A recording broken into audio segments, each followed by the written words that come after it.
close here. Hey, Greg. Hi.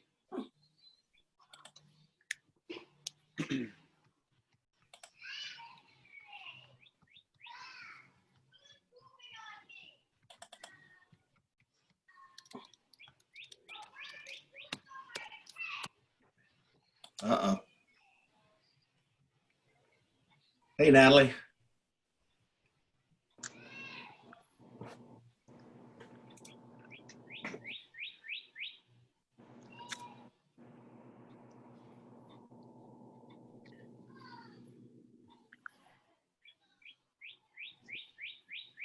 Well, I like with the bird. It's very nice.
All right, we're at 7, Bill.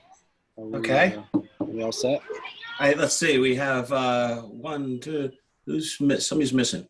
Chris is missing. Chris, are you here? Okay. Well, we've got 4. We can start. Andrew's not going to make it tonight. So, Yeah, we've got some major minors, and we've got we do have a public hearing. Right. He's usually he's for a a permit, 709 guy, so he'll be here. Yeah. All right, we'll go ahead and get started. Good evening, everyone. Call to order this meeting of the Maynard Planning Board. It's July 28th, 2020, 7:01 p.m. And we have full board with the exception of Chris Arsenault and Andrew Damore. Everyone else is here, so there's 4 of us, and Natalie will be in voting tonight, I guess. I guess, Bill, we can just go ahead with, let's see, we don't have minutes. Let's skip to number 2. Yeah. Lighting. That you were right. Yeah. Should we go ahead and start with lighting, Mr. Chair? Yes, please. Yeah.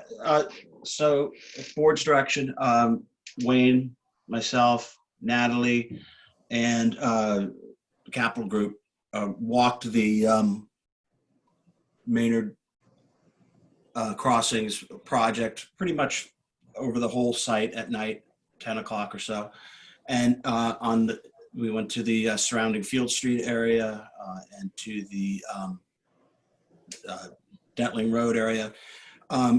During that time, there was a number of pictures taken from the drone that Capital Group had overhead while we were there. And so we try to compare them to what we saw off of the site as well. And there's a new lighting plan, which is on the board docs that they're going to do. But basically, my opinion was that the light seemed to be contained pretty much with what you would expect based on the photometrics. It's hard to say, how it'll be at the end because it's not completed. But it seemed to me it was very, very reasonable. And they're going to be turning out the lights totally, except for security lights, at 11:30 until the project is near completion. I don't know if Natalie or Wayne want to add anything to that, but it was,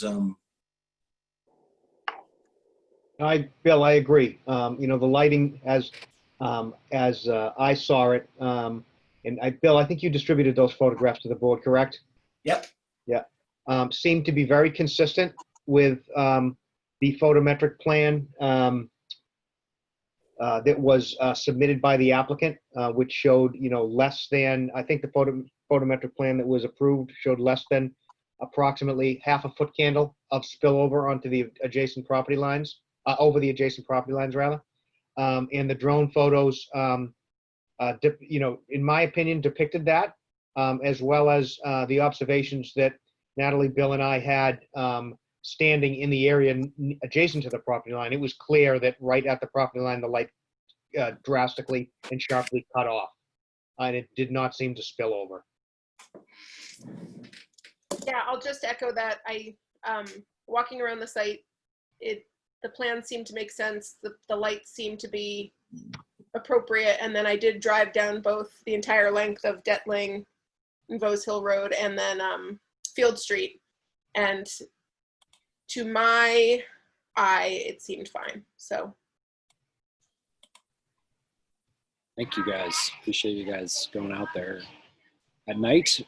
So it sounds like there's kind of two components. There's the overall light levels during the on period, I guess, from say sundown to 11:30, I guess. And then there's also this question of getting the lights shut off at 11:30, which was, I believe, one of the concerns or complaints that we had heard previously. So it sounds like on the first end, in terms of light level, you feel like things are appropriate and according to plan. But on the second item, they're taking the action of, shutting the lights off fully at 11:30, which was not the case prior. Is that a fair summation?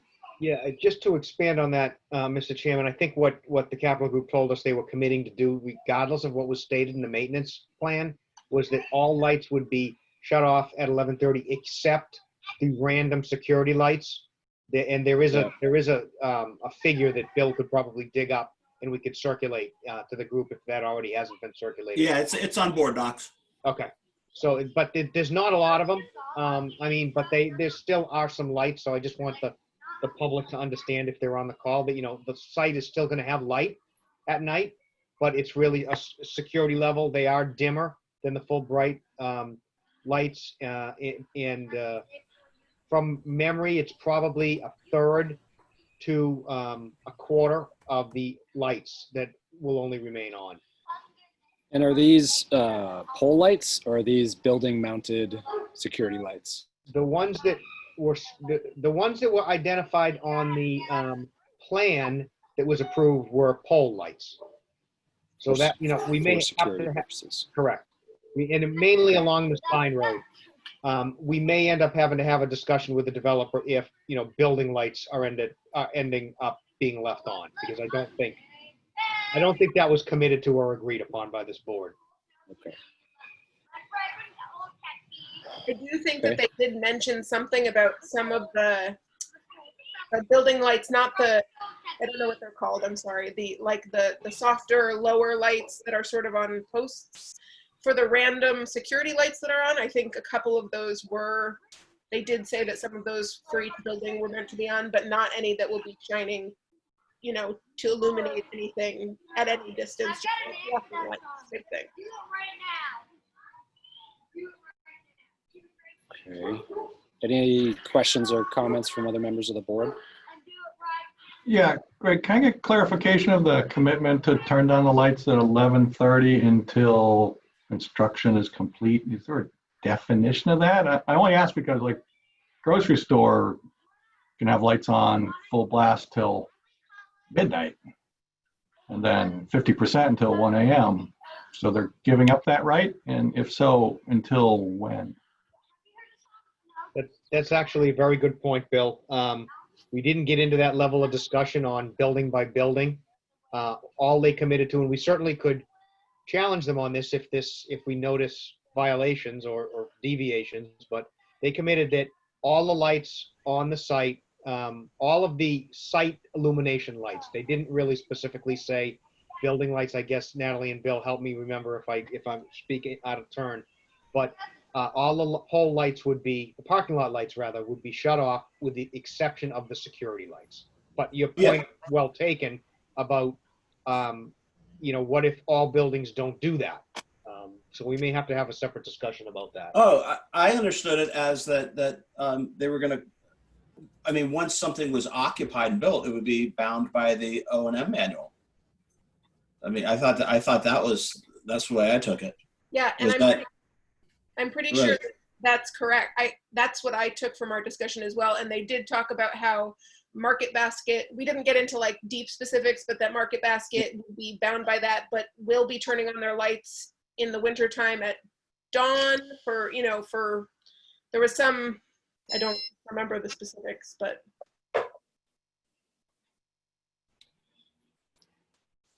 Yeah. Okay. So, Is there, Greg, I'm still a little confused on the commitment for 1130. That just applies to non-occupied building parcels? or is I that think- site lighting? Is that site lighting? Instead I- of versus interior lights or building mounted lights? I think, as I said, I can clarify that, but I took it where once there's a certificate of occupancy, the building's occupied, Market Basket, for example, they would go by the O&M manual. And so far as the site lights, yeah, we could drill down a little more on that, because I see what your point is, Bill. So if it's not connected with the building, it's just a site light and not a security light. Okay. Yeah, Check that out. it's a good point by Bill, because, they've offered a deviation to the agreed upon O&M manual by shutting everything off except the security lights at 11:30. But the question is, what is everything? And I think, again, we probably should get clarification from Danny and the group, Bill. But Okay. I think they were intending just like the pole mounted parking lights. That's how I took it, but maybe you and Natalie interpreted it or heard something I didn't hear. And so I'll defer to you guys if you heard something else. Well, I got the impression that we were talking about like the situation right now, and there are no lights, right? There are significant portions of the site that don't have any light poles at all installed yet. So I don't know what the timeline is on those and how that will, I don't know. All right, well, it sounds like we need a little more clarification, but, and I guess I'll just break this out that, there's a question about satisfaction of the agreed upon terms of the O&M. That's important, obviously, but we're also kind of following up on some specific concerns that were raised by some abutters as well. And I guess to clarify those or to bring those back up to the surface, I guess, my understanding was that it was the time that the fact that the lights have been left on all night. Sounds like we've addressed that, at least for the time being.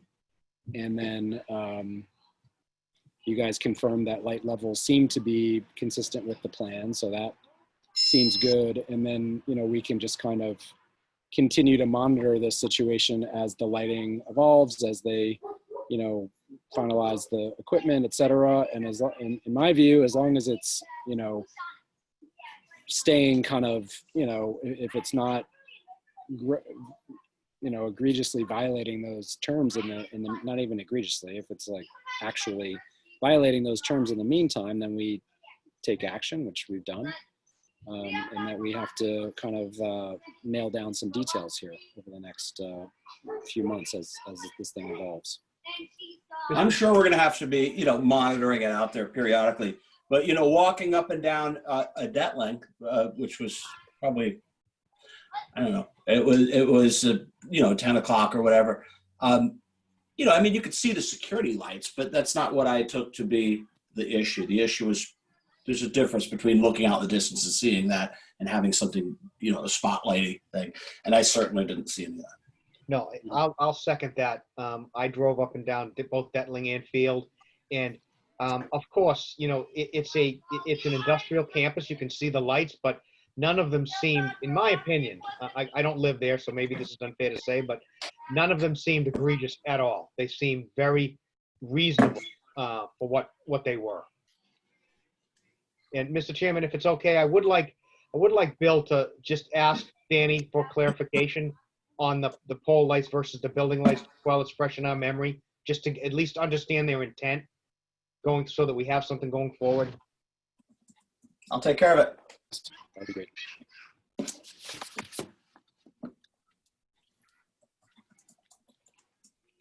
gonna have to change venues here. Yes.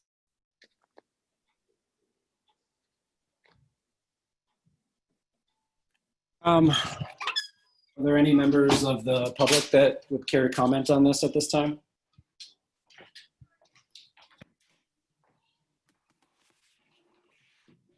Greg, Chris, I see you've joined us. If you have, please, if you have anything to comment on, Chris.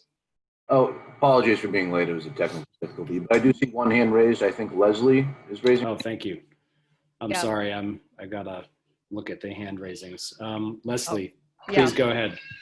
I'm just wondering, I'm kind of, sorry, just coming into this whole issue now, but wondering what has been done to minimize the amount of light pollution. And I'm curious to know what sorts of lamps they're using. Are they using like a low pressure sodium, or are they using something that's going to be emitting a lot of light that's more in the blue range and is not as good for the environment? Well, Like it seems like the security if you're going to leave security lights on all night, then and maybe using a low pressure sodium that's not going to be as destructive in terms of the environment. That would make more sense, but I don't know what has already been agreed on. well, Leslie, oh, yeah, go ahead, Bill. Go ahead. hey, Leslie, I'm gonna mail you you'll see the plans that were approved. I got the photometrics and the specifics on it, and it's on the webpage. We always have we have a webpage set up for this site. You can always get that information, but I'll forward it to you, and then you'll have it, and you can go from there. I honestly can't recall what. I mean, we were sensitive about that being dark sky compliant, and the photometrics didn't bleed over, but I can't remember what the composition of them was. I believe they're all LEDs. I don't think any of them are high pressure sodium. Well, but some LEDs can be quite bad, like the ones that have been installed all over town most recently. Yeah, again, the intent of the preparation of the photometrics plan is to adequately light the site for security and avoid spillover onto private property.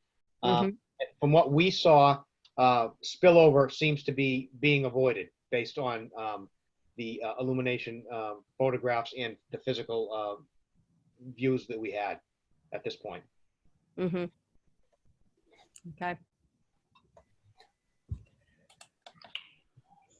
Thank you. Any other questions or comments at this time on Kate? Hello, Hi. Kate. Yes. Yeah, so I haven't looked at all the plans and details, for which I apologize, but I'm looking at the drone footage and I'm not seeing many lights on site and, on the poles and the security, lighting images. And it looks like those lights must be very high up on a high pole. And that is one of the things that affects neighborhoods, because it's not just the light that filters across your fence, down onto your property. It's what you see as you look around.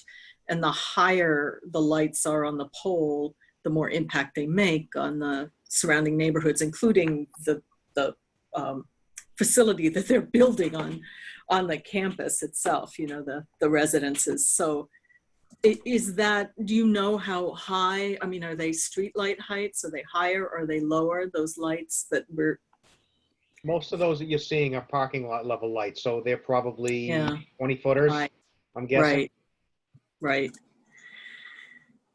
So that would be 20 foot. So that's like street lighting height? No, or lower? Probably a little bit lower. Okay. I mean, there So are that, specifics on the plan. We could look into that and give you Yeah. more information, but I off the top of my head, I Yeah. don't remember exactly what they were. Okay. and seconding Leslie's motion that if we can yellow those lights, or it will have a, there are yellower or less blue daylight LEDs that can be used. As far as I know, they're the same price, and they have an extraordinary, the less blue the light, the less like daylight it is at night, the more, the less of an impact we're going to have on the sleeping neighbors who may, or and the neighbors who need to sleep, and the wildlife, and the vegetation growth, and the wildlife refuge. So I would appeal for, if nothing else, for them to yellow the tone of the light as much as they can, or redden, not daylight light at night. And it shouldn't cost them more or less. We can certainly discuss that with them, Kate. Yeah. We're at a little disadvantage because we already approved a set of plans showing Yeah. illumination level. Yeah. We can certainly discuss that with them after we find out what their plan is for parking lot lights versus. It shouldn't affect the illumination level. You get the same brightness, you just get a different color cast. And if it's for security, there may be issues with their cameras. I don't know, but I'm just saying. Thank you. Tell us if these lights are adjustable, so they may be able to just. I'm sure the security lights are going to be dimmed down, so we may get the effect without worrying about changing equipment. Okay. Thank you. Thank you. Let's see. Any other questions on lighting before we move on to the next topic? All right, so we'd like to move to item 3, the Mill and Main Major Minor Site Plan Amendment Determination for the Ryder Truck Storage. Is there a representative from the applicant on the call? Paul Sullivan with Lincoln Properties here. Oh, I didn't see. Hello, Yes, Paul. hello. You've got Lance Hatcher as well from Ryder. Good evening, everyone. Hello. Good evening. And Wayne Robertson with Lincoln's on as well. Okay, so I'm hearing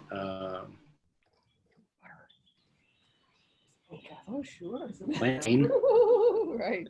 It's a bear shit in the woods. And if I could just remind folks, if you're not talking, if you just mute your Zoom windows for me, that'd be appreciated. And I'll just turn it over to the applicants to give it.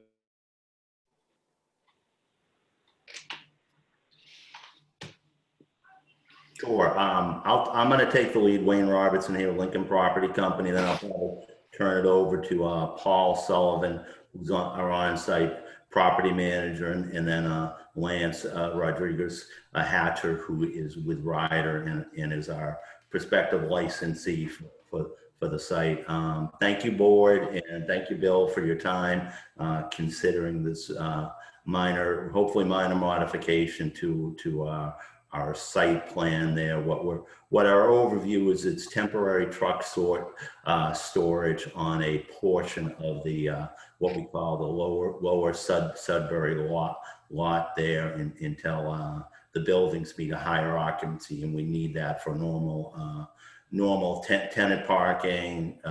As far as I know, I've been told this is basically by right use with potential minor modification for the site, temporarily taking away some parking spaces from the site. But I'm going to turn it over to Paul Sullivan, our manager. He's got more details on the site, the present usage and present parking. Thanks. Thank you, Wayne. If I can just interrupt for a sec. Bill Nemser, can we maybe at least give Paul the opportunity to have some of the graphics up on the screen for everyone.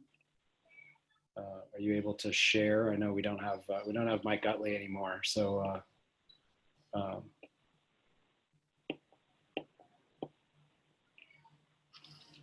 Bill, you're on mute, just so you know. mute, bud.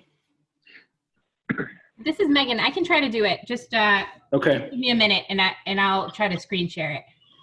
Thanks. And Sure. Paul, I think you should just proceed, and we can call up any graphics that you'd like to refer to. Sure, no problem. So like Wayne said, we're looking at the lower Sudbury lot, which is a very large parking lot. What Ryder truck needs to store their trucks is about 3 acres. So you should all have that site plan with the yellow outline showing the approximate 3 acres there. That makes up about 500 spaces. Overall, we have about 2,500 spaces in total in Mill and Main. So, yeah, we'd be using about 500, taking away 500 temporary spaces for Ryder truck storage. That would leave us about 2,000 spaces remaining. Right now, because of COVID, we have about car count about 100 cars in our lot.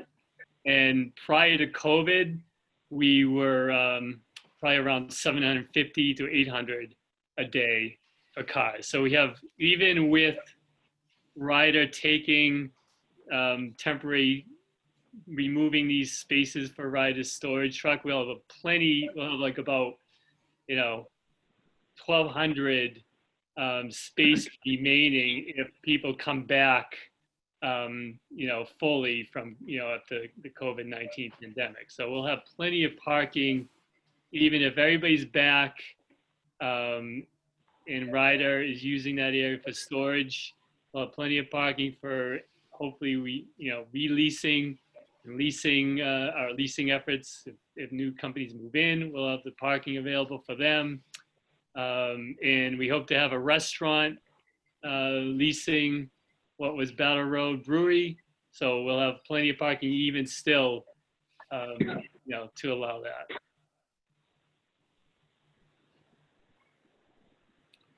Okay, thank you. So this is on the screen is one of the exhibits that was presented. Yeah. And that is Wayne, I think, Wayne Robinson. I think that's not the exhibit that we're using and that I thought you provided Bill last week.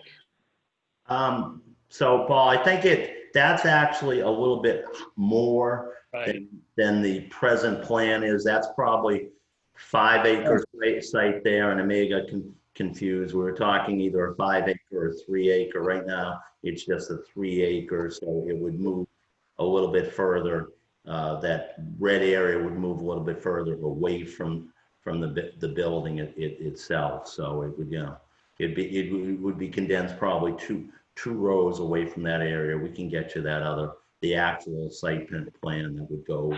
We've got a license agreement pending with Ryder for it. So it's. I mean, if you guys are able to email that to Megan Zamudo right now, I think we probably would benefit by seeing it while we're talking about it right now. Or Wayne, did you say this was mailed to me? Because I could have missed it. If it's already mailed to me, I would have it right here, and I could. I'm not sure if it was, Bill. What I'm going to do, okay. I think it's on my hard drive. We can continue the discussion. I'll find it in email. Okay. Yeah, I think why don't we table the issue of the plan and the kind of footprint of the parking and until we get the graphic, and we can move on to Lance and talk a little bit about what you, I guess, plan to do with the space. Sure, yeah, Wayne, just so you're aware, I'm sending this over to you now, the 3 acre premise, same spot, just as Wayne alluded to, a little less square footage there shown on the map, so. Thank you. Everyone, right now, Maynard, Ryder's sole intention for this lot would be to park some vehicles that we've got. There'll be no maintenance, no operations on site, simply vehicle storage with temporary fencing. As Paul alluded to, they've got a pretty big parking lot there. Right now, vehicle storage for our company is quite difficult. I'm sure you're aware.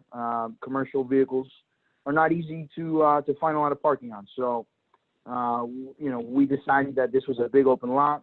Ultimately, if everything worked out, we'd want to take this space for a few years and temporary park there. So. Do you have, can you describe maybe a little bit further, Lance or others, this plan that you have for screening of the vehicles? Sure. We had anticipated a 6-foot chain link temporary fence, nothing of a permanent nature, as again, this is not a long-term solution here. So a simple 6-foot chain link temporary fence. Yeah, and with screening on the exterior of the fence, right? Right. Lance? Construction screening, I mean, we could. I didn't anticipate that, but of course, if that's something that the town would require, then I can look into that, absolutely. Yeah, our bylaws do require screening with equipment and things, and I'm sure that would fall under it. Just an opaque so that it's not, it's obscured. Sure, that's a simple fix there. I can always add screening to the fence. Yes.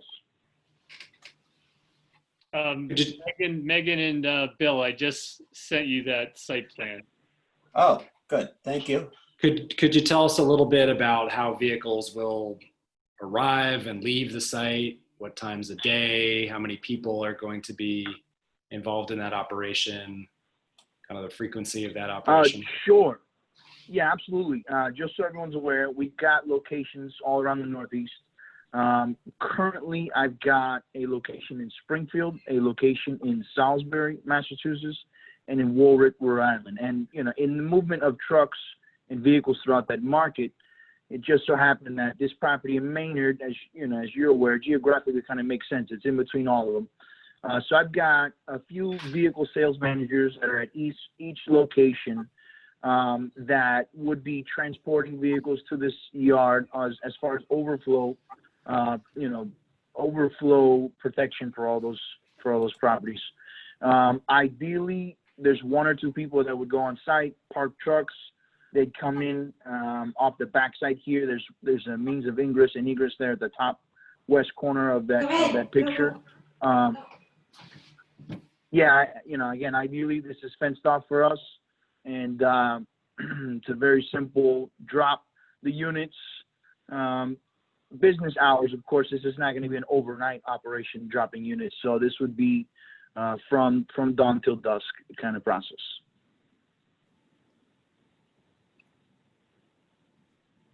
Can I ask what size vehicles?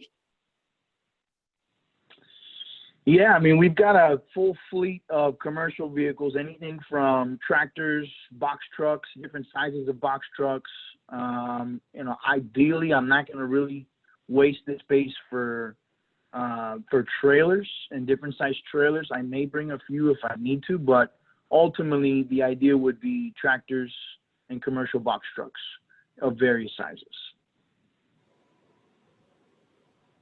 And will there be hours that they prohibited from coming in or going out? Well, yeah, our employees only work normal business hours. So this would be a normal business hour operation. There's a few light poles in that area, so we're comfortable as far as what lights there and especially after we fence the equipment, but ultimately, we feel comfortable with the situation as long as everyone else is. So if I said hours 7 in the morning to 7 in the evening, would that be applicable? Yes, sir. Yes, sir. It shouldn't be as late as 7 p.m., but I mean, you never know. But yes, sir, that could be applicable. Yes. Will it be only your employees bringing them in or out, or will they be perhaps the people who are leasing it dropping one off? No, sir. This will only be Ryder employees. This is a storage yard, of course, as you're aware, with would have significant inventory in value. So only Ryder employees going into this facility, dropping off equipment and picking up others to move as they need to throughout the Northeast. So you raised the point of the significant value of what you're storing in there. I guess, are there any special security provisions or anything that you'd, like to mention, some kind of security gate of some kind, there's no chain or barbed wire on the fence or is there anything like that, that you might want to tell us about? So going forward, I didn't anticipate having to use barbed wire. Ultimately, if things start getting messed with, then at that point, I would look into it. At the moment, though, I didn't plan to incur additional costs for any additional security features. We park a lot of vehicles throughout North America, so ideally they don't get messed with. If they do, then that's always an option for us. But I was thinking just a standard temporary fence for now. And the gate system is just a chain with a padlock kind of thing, or what do you anticipate? Correct. It'll be a simple roll open kind of system. There's no power for us to use in this area that we'd need, so we wouldn't have any sort of electric system. Be something of a more simple nature. Yeah. Would you think that it'd be perhaps a concern to have a porta potty on site? To have a what? I'm sorry? Would there be any concern to have a portable toilet on site? To be honest with you, it wasn't an area that I felt was necessary for Ryder employees. If I have somebody bringing vehicles there may be one or two employees at the most together at the site at one time, and it would mostly be the same crew, because I'd want to make it to where the same crew was kind of managing this yard, as I don't have a specific location right down the street. I need somebody to come manage the yard accordingly. But I didn't anticipate putting any sort of temporary restroom facilities. If that's a concern to the board, we can certainly arrange access to the bathrooms at one name. Thank you. No vehicle washing taking place on the site? That is correct. No vehicle washing, no maintenance of any kind, simple vehicle storage. Thank you. Ask about the vehicle routing to and from the site. I assume it's all going to come through the intersection of Sudbury and 117, because you don't allow truck traffic through 62 going through downtown. So everything's going to come through that one intersection? Correct. We had anticipated coming down that side street of Sudbury. Yes, sir. But you're going to come from the south, from 117, because you wouldn't be coming in from 62. That is correct. Okay. And I'd like to ask about the fence. So you were talking about a 6-foot fence that might be with some construction shielding or whatever it is, but I mean, the trucks are 13 feet tall, so I'm not really understanding what a 6-foot fence does. Well, ultimately, sir, the idea of the fence is just to keep people out. It wasn't going to be to completely, screen the visibility of the tops of trucks. Yeah. You're aware, truck heights do get taller, but the idea was just simple security, as I don't have a dealership right down the street. The dealership's, a few miles away. And at that point, it was just simple security to keep pedestrians that are walking down the streets away from the vehicles. Yeah, if I can add to Lance's comment, I mean, the nice thing about this site is there's not really a lot of direct views from any of butters at all on the site. The church is really the only a butter that would have a direct view of the site. Other than that, you've got the pond on one side, our building 5 on the other side, and then a large group of trees on the third side. So the church is the only one that would have any direct view. Not sure I'd buy that one since people walk by it and drive by it. And Yeah, but I'm talking direct butters to the site. Of course, people could walk and by down the street and see it, but there's no houses or anything like that nearby with a direct view.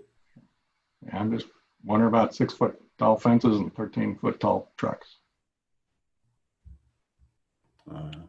The fencing is just on like spread kind of steel feet. It's not anchored into the pavement in any way. That's correct. I did not anticipate anchoring the fence.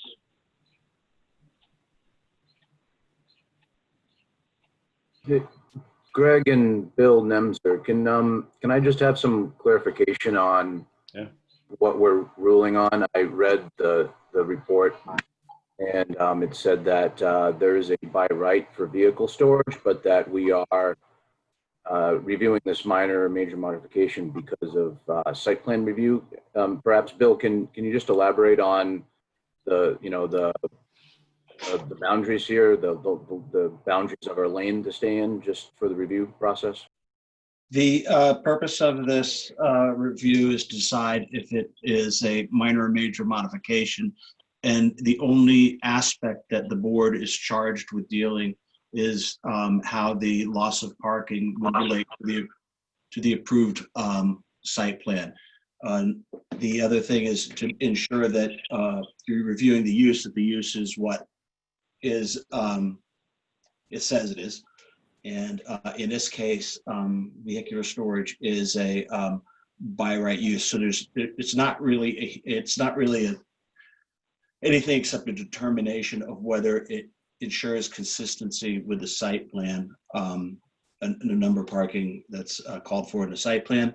And then secondly, I had brought up about the screening, just because I thought it's true. 6 foot is not going to obscure the whole top of the vehicle. There's no question, but it certainly softens it. And I thought that was something that would be a good compromise for this.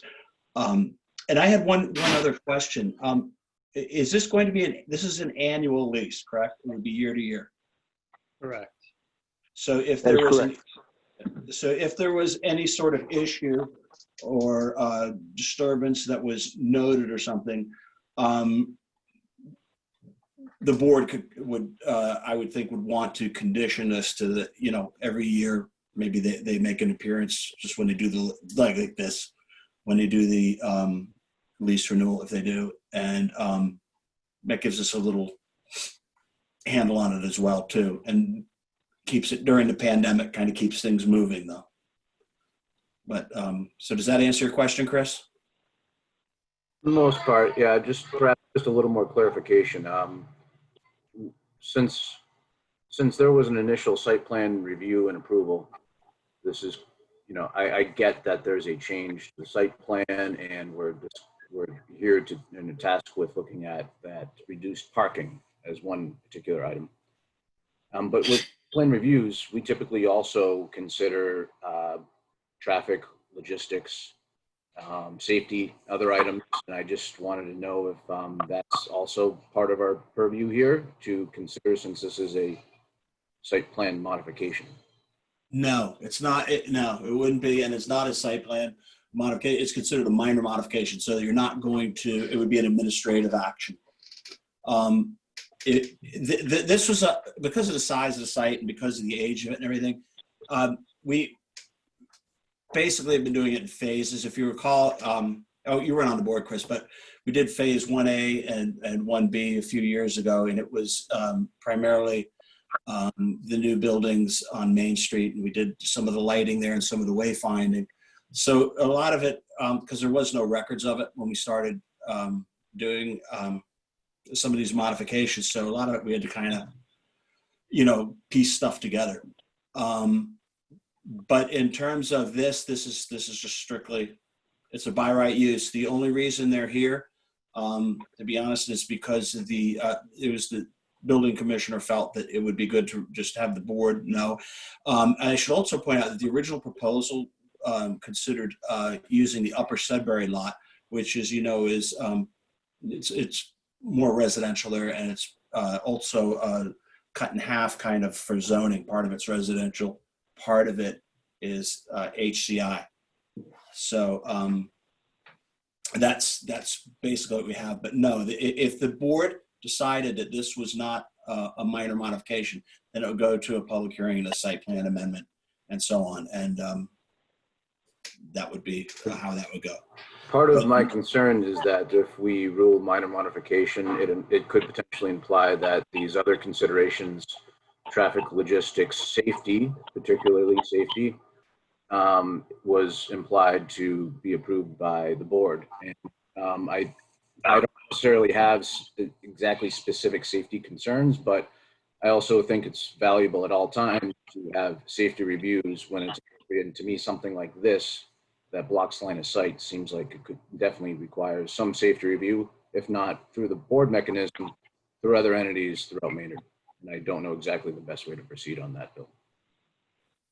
Well, I was just going to say regarding sightlines, is there a dimension that the fencing is set back from the curb?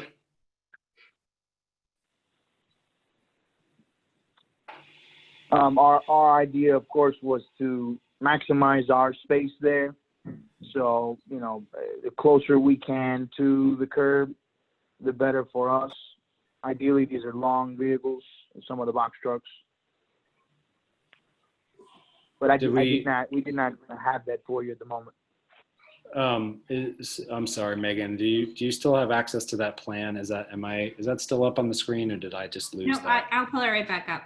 All right, thanks.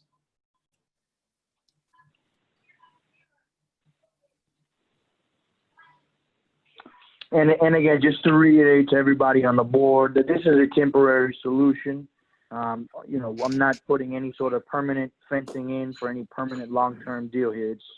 This is a temporary solution in the time where COVID vehicle sales have slowed down, and I've got an excess of inventory. So if you can maybe just zoom in on the street, I think that'd be helpful. I mean, I'm assuming that, okay, so there is there's some amount of grass, you know, maybe it's 6 feet, perhaps, I'm guesstimating, between the yellow line and the edge of the sidewalk. So if I assume the fence goes up on the yellow line, then the proposal would put the fence line back from the curb by, let's see, say it's 11 or 12 feet, something in that range. One thing I'm noticing too is that it looks like this fence might block views of the signage into Mill and Main coming from the south, which doesn't seem good.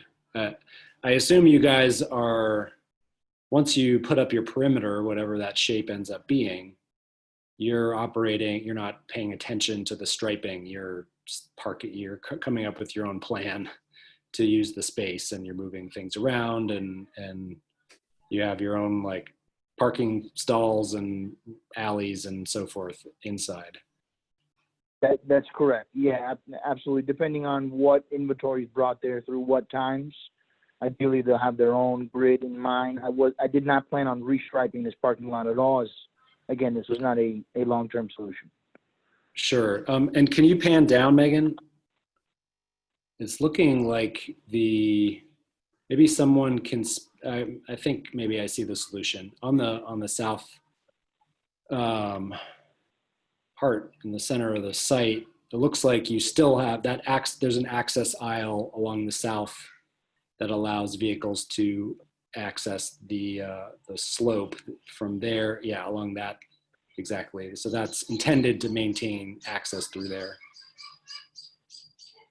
And just quickly, we could, if there was a concern with the board, we could eliminate that row along the street and basically push it all to the right as well, to give more road setback. Wayne, what do you think? I mean, I feel like we need 20 feet at least, if not more.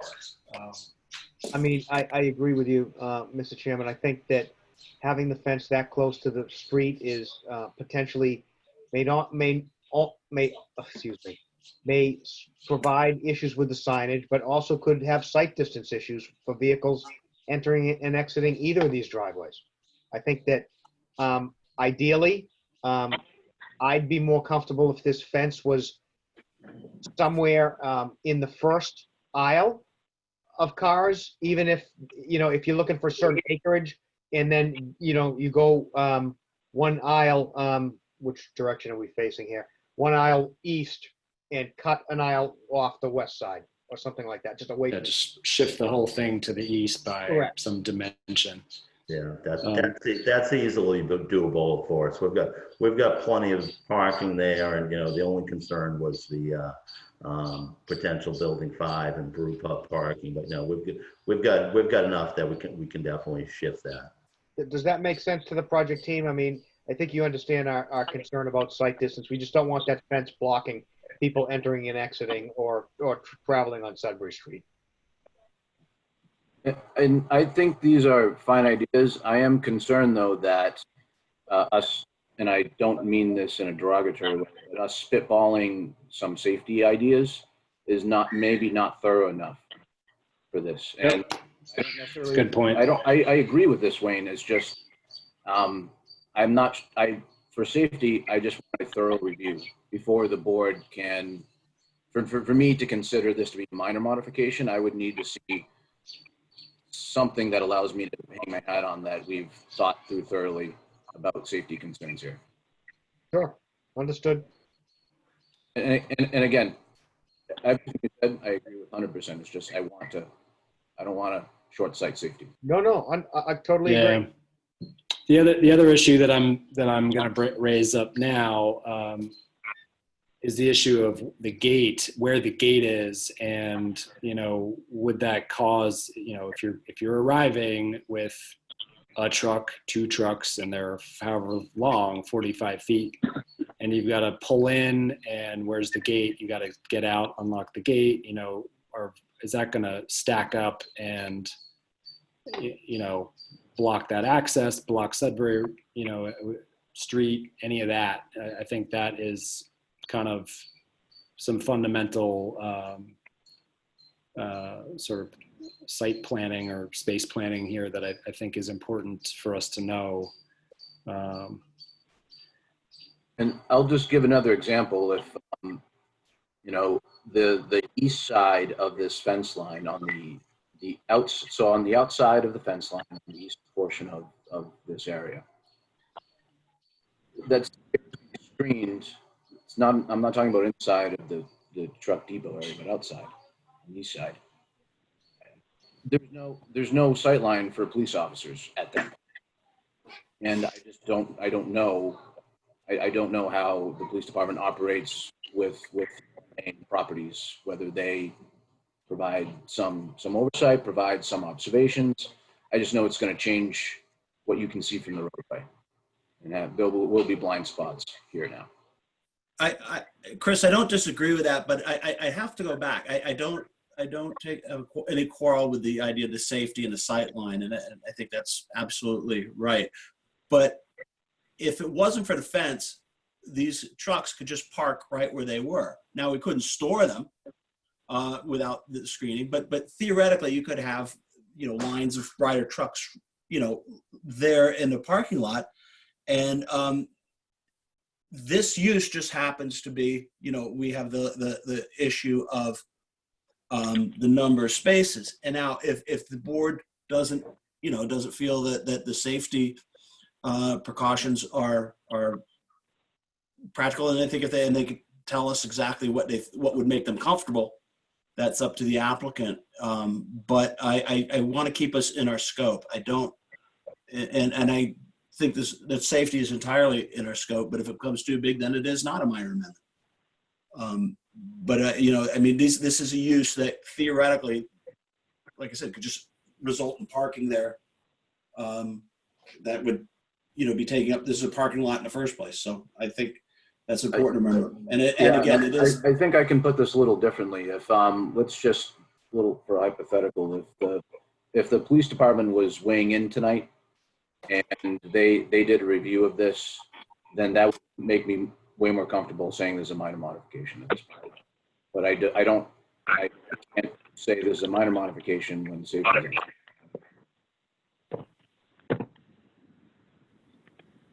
So that's my stand on this, Greg. Thank you, Chris. You know, I've got a couple questions coming in from the public in the group chat, but I think before we do that, I'd just like to go to the other board members and kind of see how you feel about what Chris is talking about before we spend more time on this. Yeah, this is Bill, and I'd love to figure out a way to make this work, but it's pretty obvious to me it's a major modification and it just needs a different process to handle it. I would like to explore the parking counts a little more because, you know, the notice of decision that is in board docs says the site requires 2,200 spaces, and we're told the supply is 26, but they're going to use 500. So if those numbers are correct, then we'd be shorting the zoning requirements by doing this. Yeah, no, yeah, apologies on that. There's I think on the decision from the most recent decision, I believe it was 1,800 is the required amount on it. The one that was put up there was just for a reference on the overall property. So, so can you bring up that decision and show us the calculations? Because I mean, yeah, I mean, it's a major factor in the analysis, but I don't see any presentation by the applicant as to those numbers. Yeah, I'll do that in a meeting. So- We can go on with something else. I'll get it and put it up. Yeah, but Bill, your opinion is noted. Jim, Natalie, any thoughts to what's been said? Yeah, I have a couple of observations / questions, Greg. Yes, First please. of all, Please. guys, where do you intend to put your gate, and are you going to use only one gate?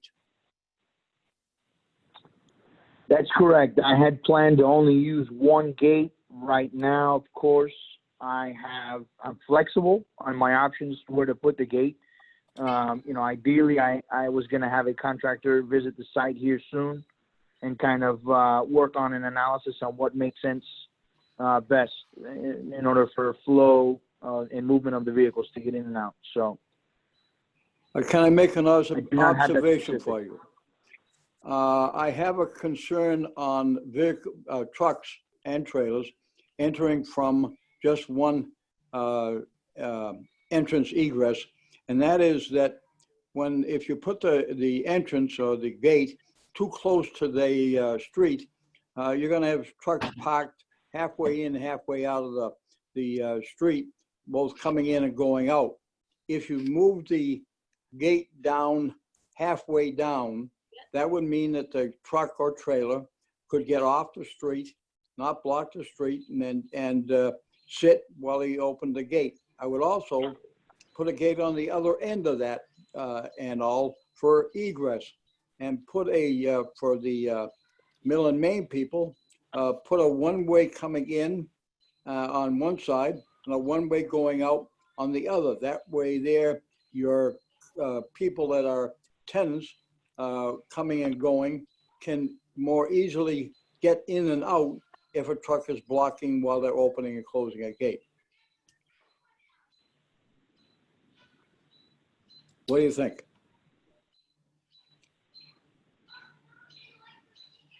Yeah, noted. You know, ultimately, our idea is to be at least invasive to the community as possible. So, you know, we definitely do not want trucks parked out on the Sudbury Street side here while they're trying to open up the gate. That's not our intentions. Or going out. That's why I suggest an in one way and out the other. Yeah, I can look into that. You know, ultimately, if adding a gate makes the difference, then of course that's a simple addition to the plan. Sir, I must say one thing to you. I've been driving trucks longer than you've been alive. I've been driving trucks for almost 70 years. I know the ins and outs better than anybody. Yes, sir. Thank you. Noted. Bill Crenshaw, back to your question. If you look at the what's posted up there, if you look down under waivers, you'll see it under waivers. It's on the end of the report. You'll see waivers granted for 1,851 based on the 2,200, the waiver from the 2,200. Can you bring it up on screen, please? Let's see. Megan, could you pull? Let me switch computers. I'll get to Yeah, it. I'm sorry, I can do it, Bill. What document is it called? Is it on board doc? The decision, it says 411 signed. And the one that, yeah, it is under,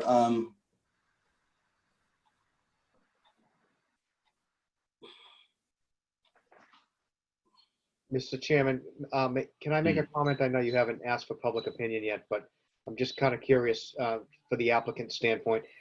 Regardless of what the board decides here, I think it would maybe beneficial if there's any way to shift the proposed storage area east, maybe more than just a row or two. That may help.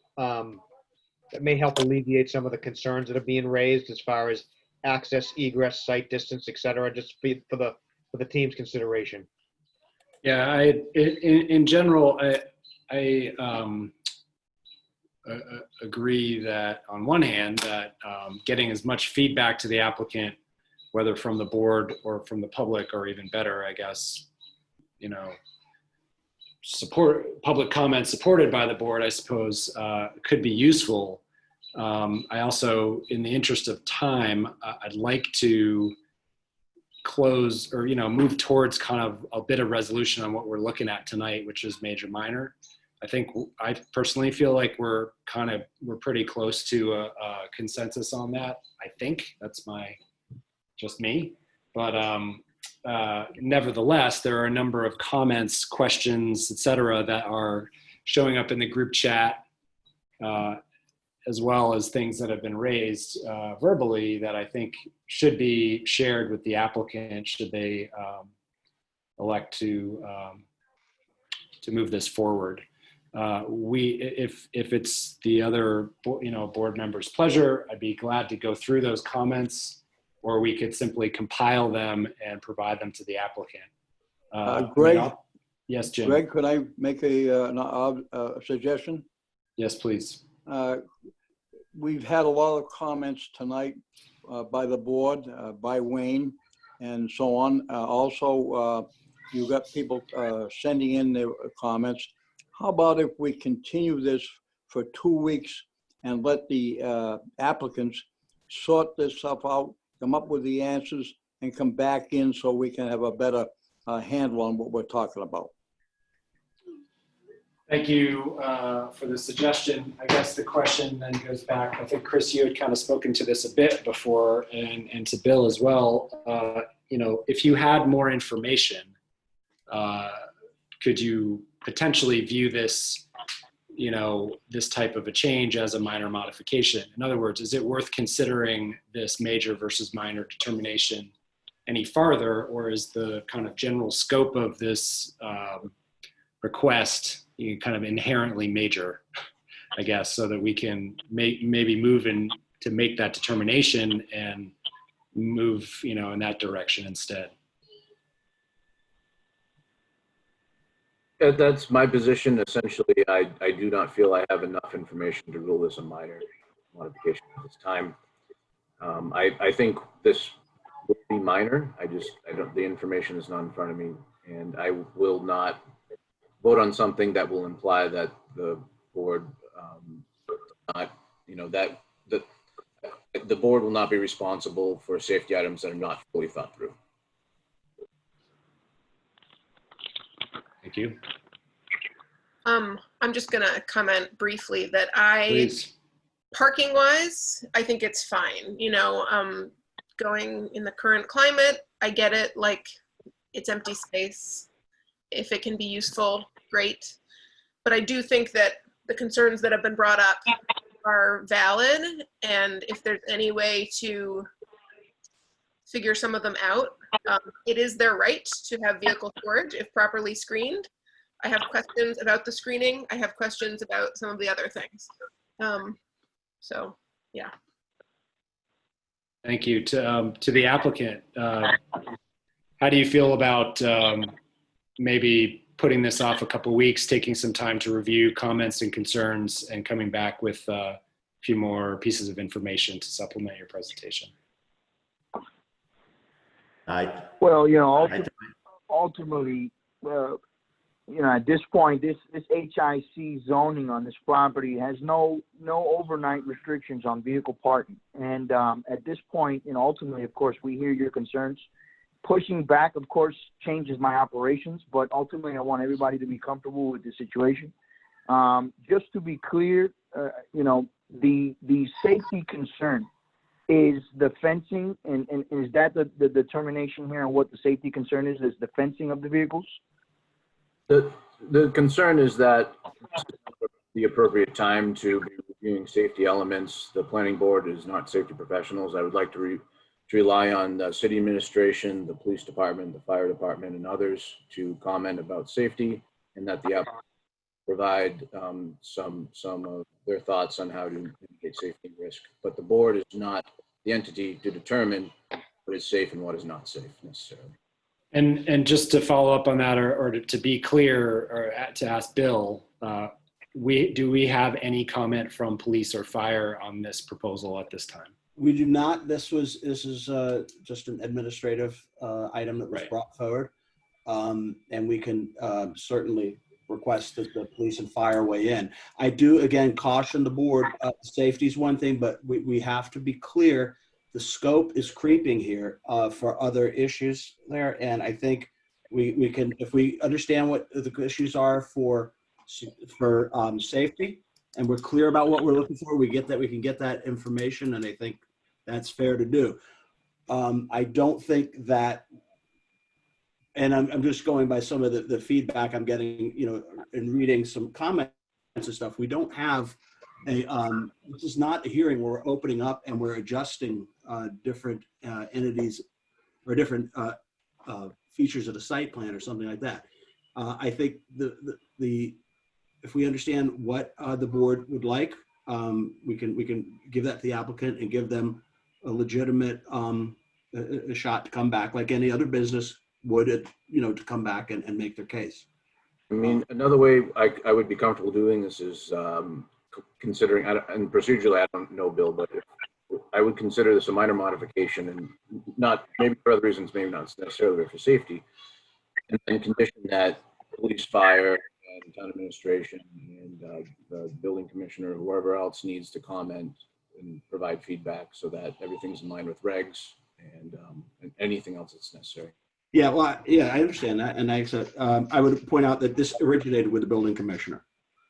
Who wanted to, and this is where this started, and so the idea was to show it to the board, and there were questions about the use, and I think the board has brought up excellent, you know, safety points, and it's clear that there's some work to be done, and I will bring it, whatever the board's pleasure is. I'll make sure we have it done if the applicant's willing, and we'll get it through the various departments that need to be, well, police and fire and this.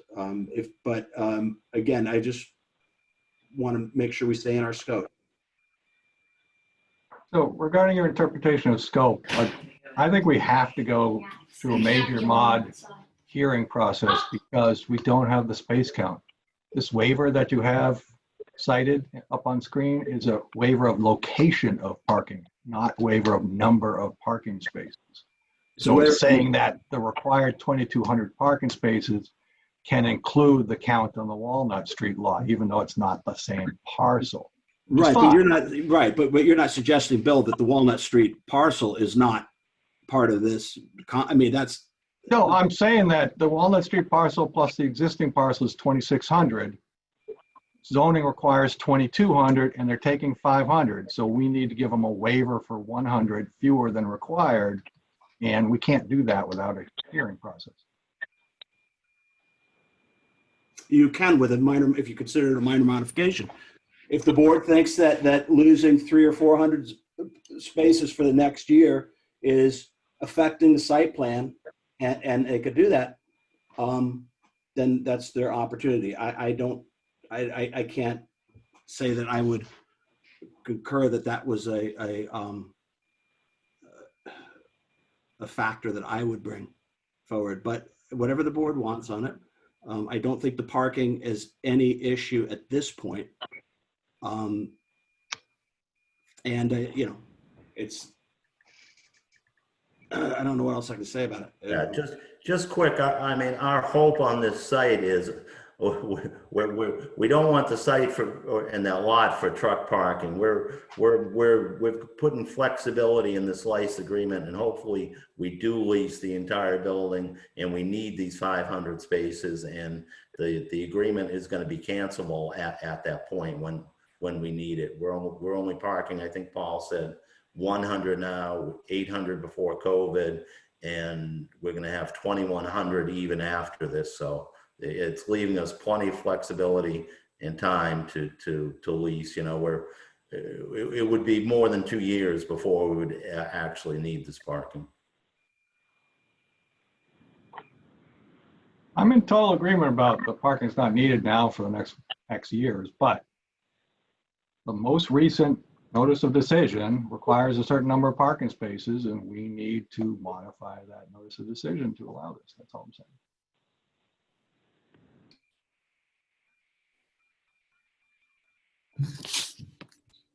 saying. So Bill Crenshaw, are you arguing that we should just go ahead with the determination and move forward versus Jim's proposal to continue for 2 weeks? Yeah, I think, you know, we can pick at it in 2 weeks, but I think we need a bigger, more formal process. That's just what's required. I mean, I don't think the outcome's going to be any different. The process is required. Right. I think it's a major.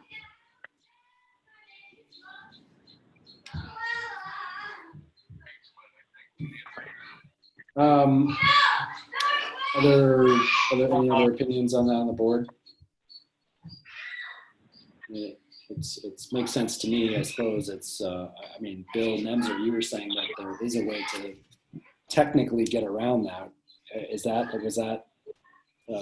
Did you back away from that, or is that still your stance? No, I don't think it's a question of getting around anything. I think it's a question of that if this is a major modification and the board truly believes that it's affecting the site, then their obligation is to find it as a major modification because of the loss of parking and effect on the site plan. I'm saying that the scope of what we're looking for with a minor modification is not anything other than the number of parking spaces. Frankly, if they put the parking up there without the screening, it wouldn't be a planning board issue anyway. It would be a zoning commissioner issue, and they would issue them a violation. I think that at this point, Chris raised some good points for safety. I think and a lot of people are concerned about that, and they shouldn't be. So we should get that checked out, and I get that totally. But I think I think what would we do for any other business and particularly at this time? I think that they have to look at what our charge is, and if the board believes it's a major modification, then so be it.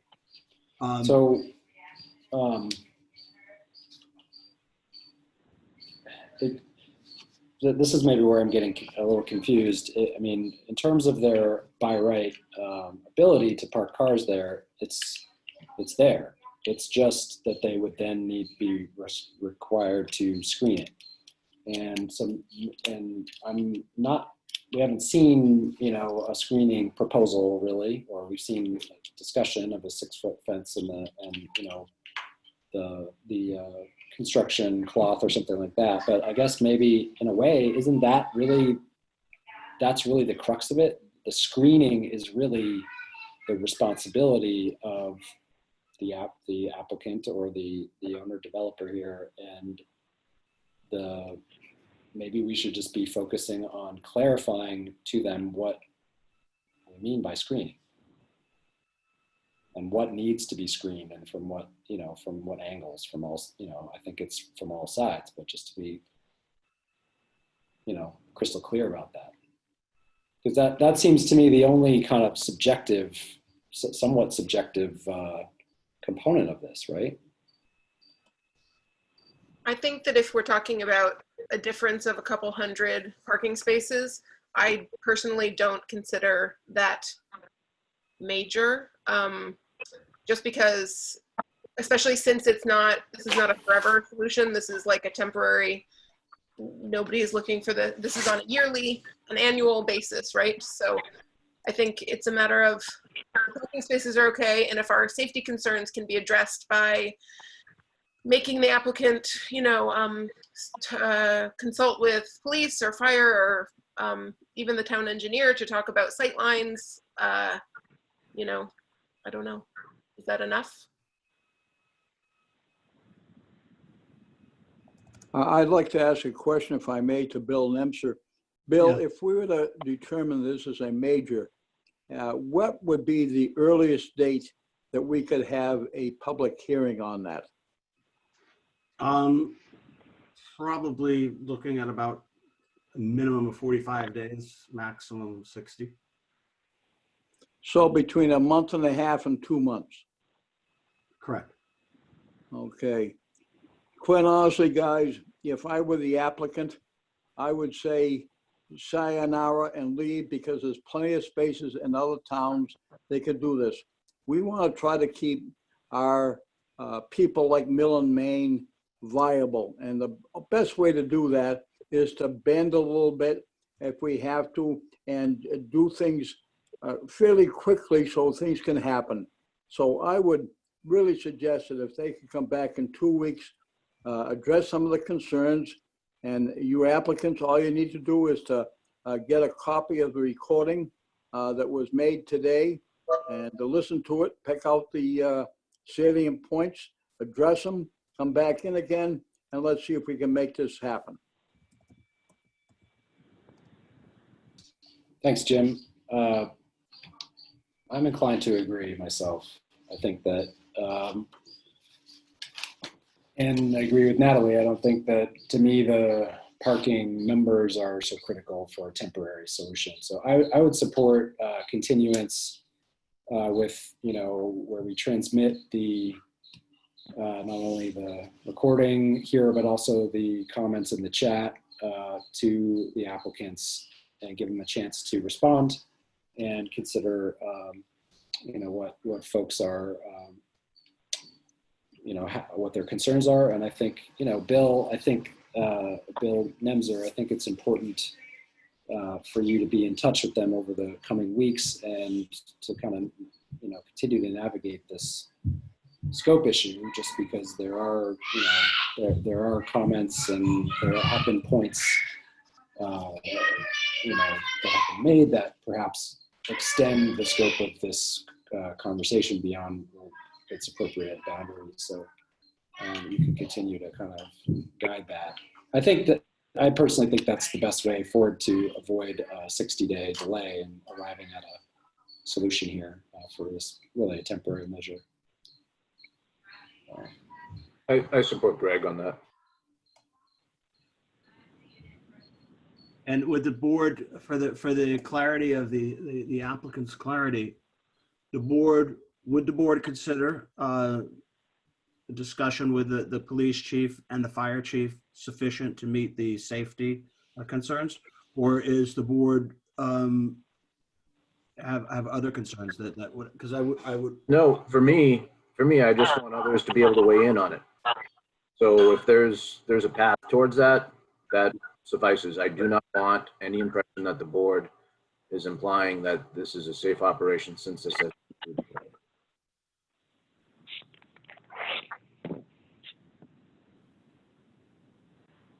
So, there've been a number of comments made that I've alluded to in the chat.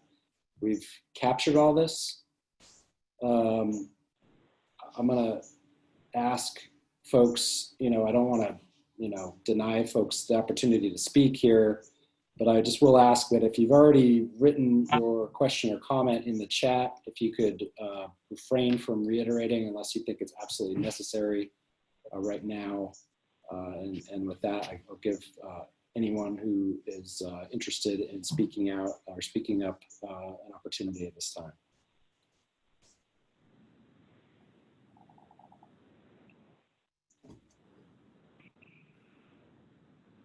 Yes, Linda. Thank you. I think this is a great opportunity for the mill to capitalize.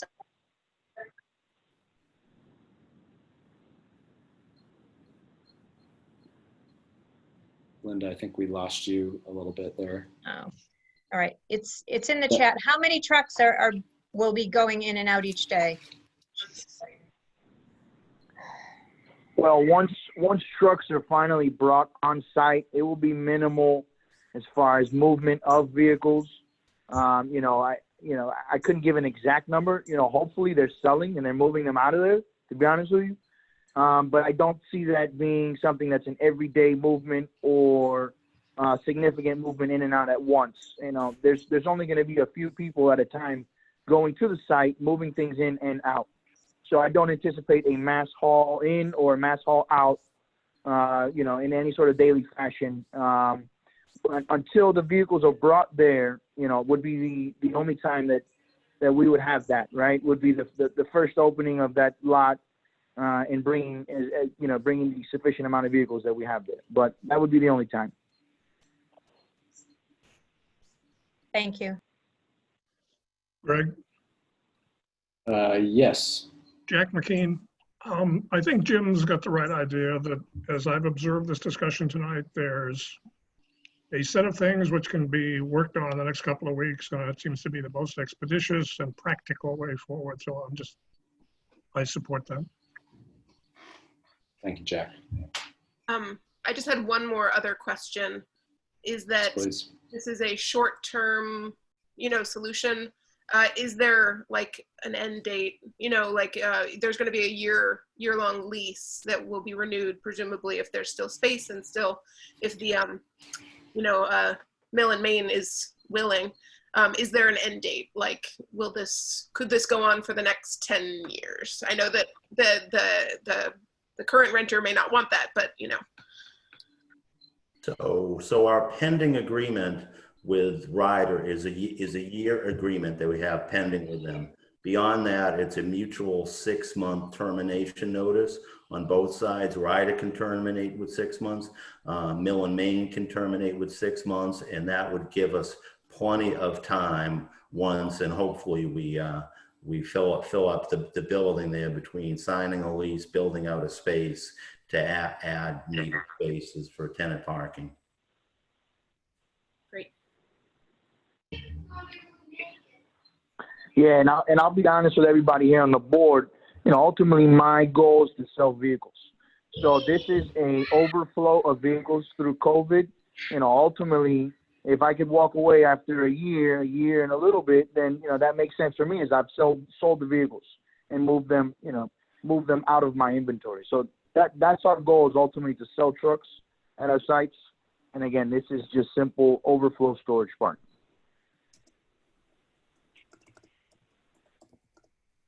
Thank you. So let's see. I'm going to look on my calendar.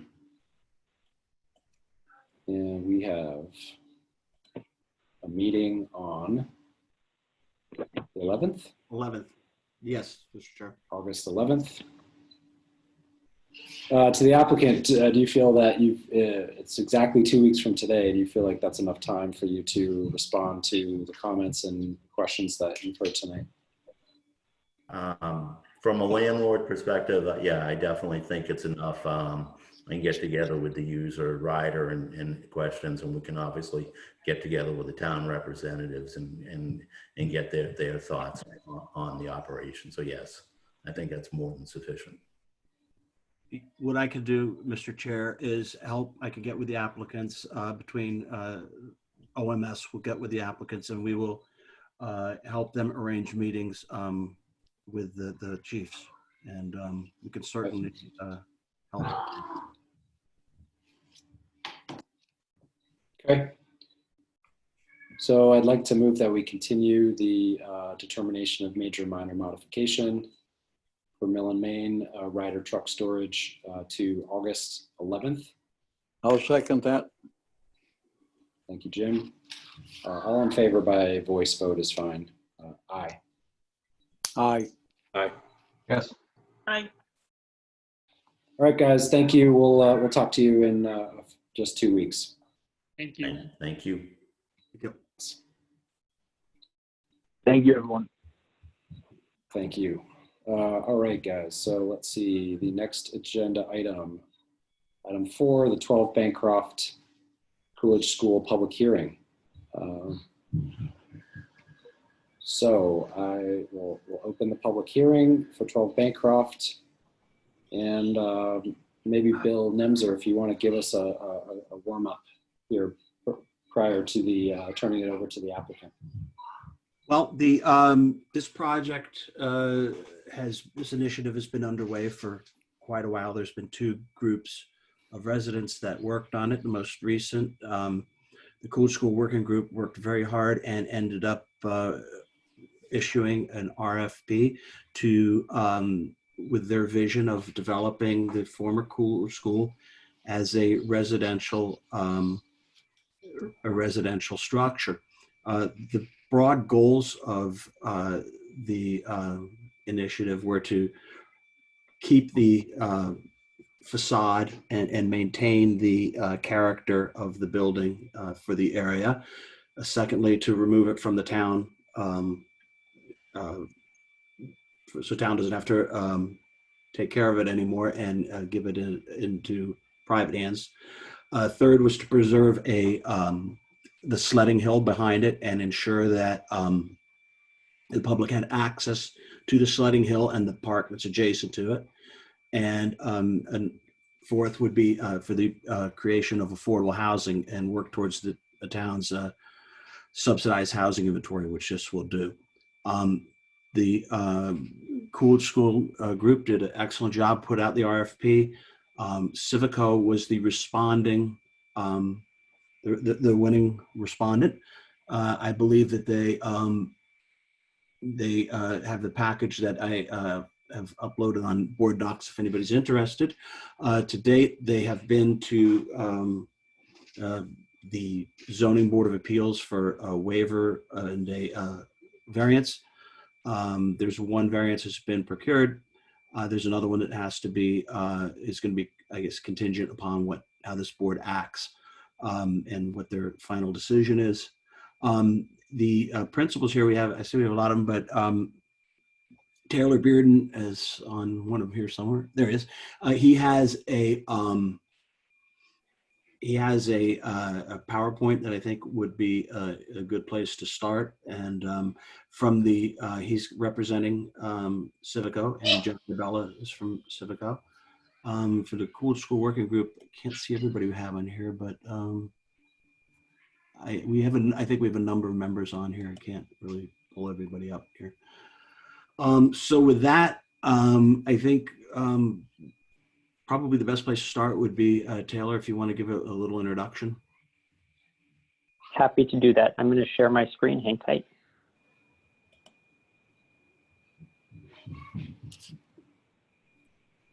Okay, can everyone confirm that they can see my screen? Yep. All right. Full screen. Okay, so I'm going to run through a PowerPoint that is in parallel to the application we submitted to the board. I'll introduce everyone on our call, but just in the interest of time and transparency, the goal of this is to be consistent with our application, but if there's anything that doesn't need to be said, feel free at any point to stop me if it's unnecessary. Just wanted to make sure that the board and anyone listening had sufficient information to make a decision based on our application. So the members of the call tonight from Civico, I'm here, and John DeBella is here. Sustainable Comfort, which is a design build partner, Kathleen Provencher, the lead architect on the project, will be taking questions. And then from Stamsky and McNary, the civil engineer, Paul Kirchner, will be taking questions. So at any point, if there are specific issues that can be addressed by either one of them, I'll defer to those two. I So the apologize, sequence of the Taylor. I'm sorry. This is Greg. I'm not seeing the screen. I don't know if I'm the only one. Screen is black. Says someone else. So maybe I'm not the only one. I see kind of the window and the title of the PDF, but I don't see anything inside. None of us do, Greg. Okay. You're correct. Oh, there we go. Well, thank you for that. That's helpful. There we go. Okay, so better. Yeah, thank you. All right, so I just made my introductions, but here we are on screen. So the sequence of the presentation, I'll just give a quick project overview to kind of augment what Bill said. Then we'll give our formal request to the planning board, followed by just a rundown of the waivers requested. Now, if it's not necessary those be spoken, please let me know, but we can go through that if it's necessary for the board. And then we'll conclude with feedback and questions, as I assume there will be many. So the 12 Bancroft project, the Calvin Coolidge School, as Bill said, it was an RFP response that Civico went after. And our goal was, our philosophy about real estate redevelopment is really aligned with the Coolidge School Working Group and their stated goals for the project. So the 4 key factors are adaptive reuse. Basically, how can we give this building a new and renewed life as residential, while ensuring that we preserve the historic nature of the structure and, hopefully amplify the pieces that we can in a way that will be desirable for the town long term. We were committed to developing more affordable housing than was mandated by inclusionary zoning, and that is being enabled by Maynard's Affordable Housing Trust, which has provided us a conditional approval for a $265,000 grant, which will enable us to make deeper affordability in the existing inclusionary zoning units and to provide an additional affordable unit. Lastly, the project really hits all the points in the RFP, the goal being to preserve public access to the sledding hill, but also to kind of improve the condition of the public space while taking the project off the tax rolls, or rather putting the project on the tax rolls for the town. So our formal planning board request includes the application for special permit, multifamily use within the general residence district, as well as the proposed site plan for your review, and then waivers. So the point of the subsequent slides is going to be to go over the special permit criteria as referenced in the zoning bylaws for the town of Maynard, and to kind of embed in that analysis how this proposal does not outweigh the beneficial impacts to the town or neighborhood. So we'll go over these 6 points with some kind of key details per each one. This is pulled straight from the Maynard zoning bylaws. First, in terms of social, economic, and community needs, primarily our goal here is to deliver increased affordable housing options for town residents, while also kind of providing additional funding for the town indirectly by mitigating the ongoing carrying costs that it presently has to incur for a non-performing building, while also giving an increased tax revenue. So both those factors kind of essentially provide additional funding that the town can redirect to other important priorities. Lastly, preserving a historic building, which has played an important role in the city or in the town over quite a long time now, and to embed the public access to the sledding hill and preserve the park as open space in perpetuity. Second major issue, traffic flow, safety, and parking. So we'll probably want to talk about this one in more depth, but we can circle back around at the end. So key points here to consider in terms of traffic flow. Between 2001 and 2020, an accident report that was provided by the Maynard Police Department only shows 3 accidents between the Chandler Street and Parker Street intersections with Elmwood Street. So there's not a lot of pre-existing evidence of traffic issues there, which is important to inform our consideration of the curb cut and traffic in and out of the 2 parking lots that are proposed.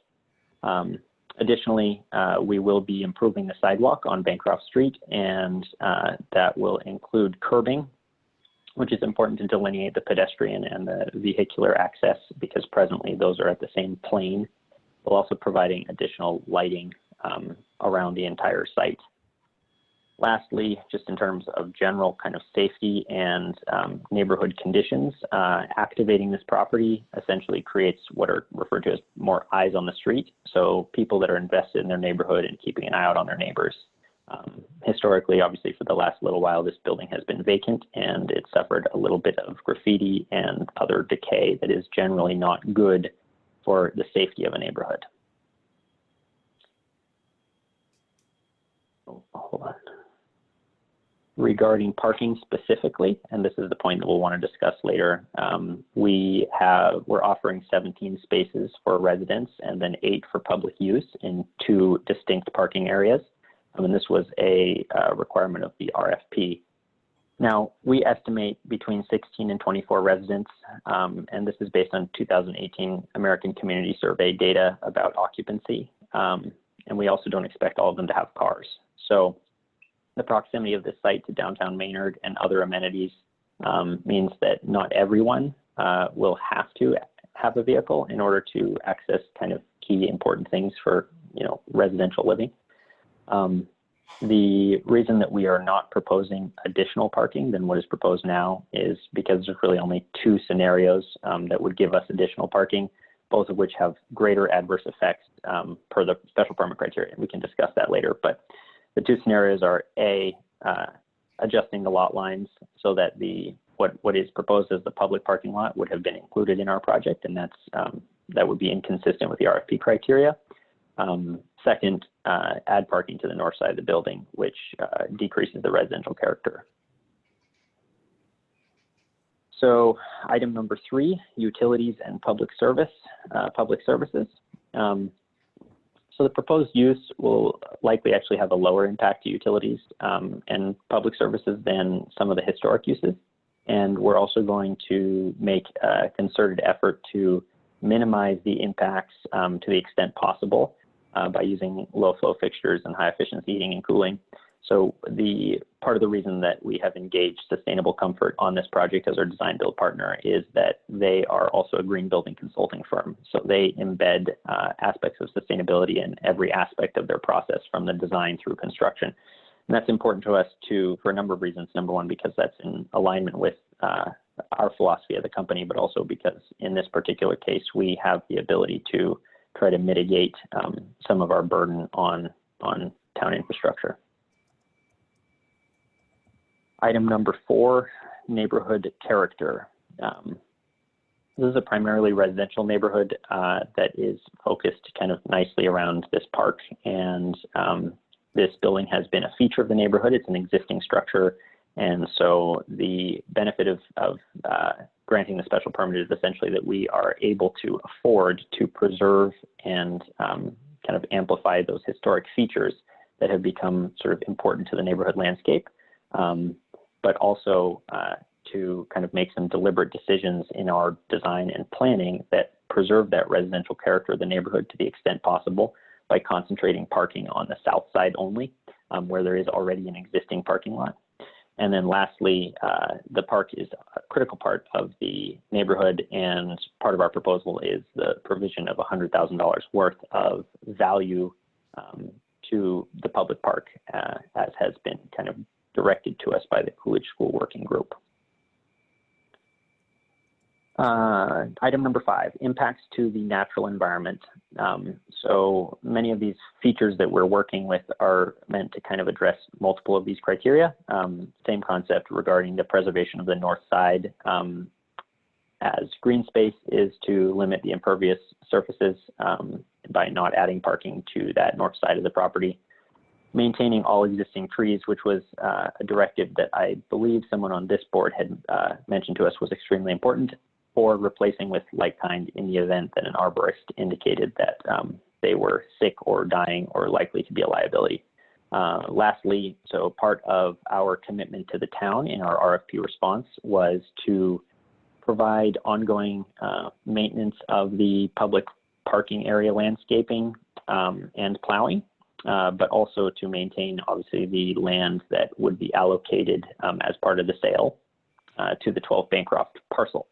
So impacts to the natural environment essentially mean that the ongoing ownership and activation of this parcel will ensure that over time, now in perpetuity, it's taken care of and the landscaping is stewarded. Finally, item number 6, fiscal impacts. A couple of key points to mention. Number one, there's an expectation that the town incurs about $20,000 annually in utilities, insurance, and maintenance costs. We would obviously relieve the town of this obligation and turn what is a draw into a benefit to the town by providing $50,000 as the purchase price, $100,000 of improvements toward the public park, and annual tax revenue that is estimated to be approximately $40,000. Lastly, there's an unidentified cost of liability associated with ongoing ownership, which would also be mitigated by granting a special permit to construct multifamily use.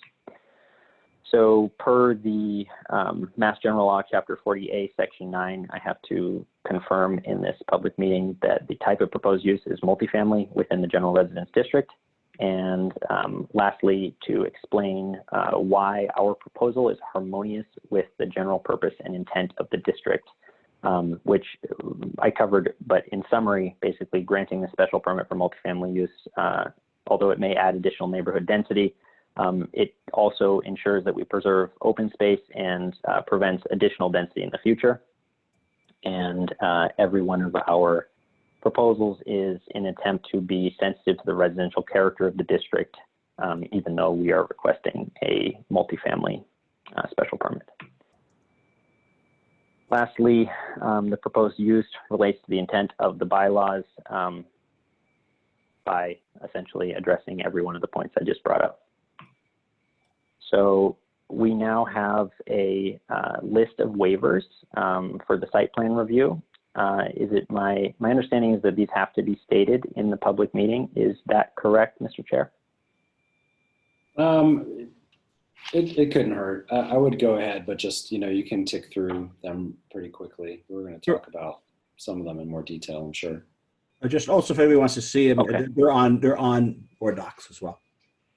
So what I can do is, Paul, I'm going to hand it over to you, but what I'm going to do is I'm going to open the waiver requests and everyone can see them as Paul talks through them. Is that okay?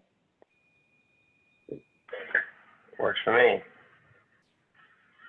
Hi everyone, for the record, my name is Paul Kirchner from Stamsky McNary. We're the engineers for this project, as Taylor stated earlier.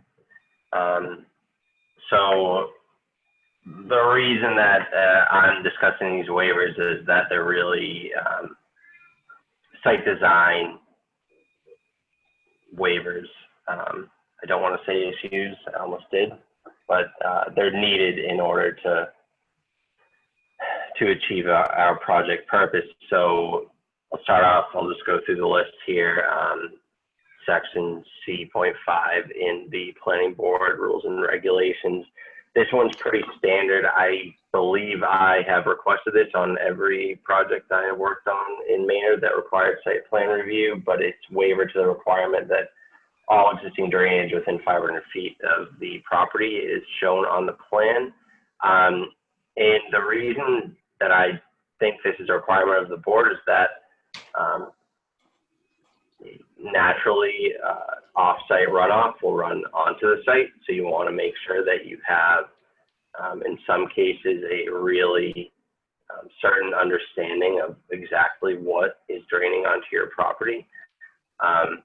In this case, just as the building is really at the high point of the property and it slopes down towards the park where the basketball court is,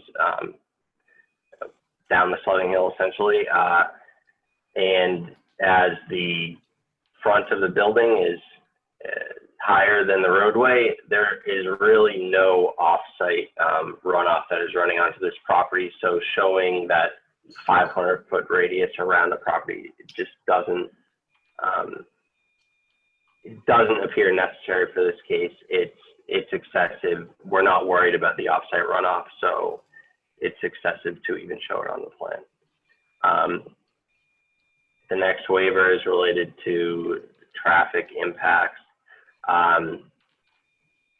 Another fairly straightforward one.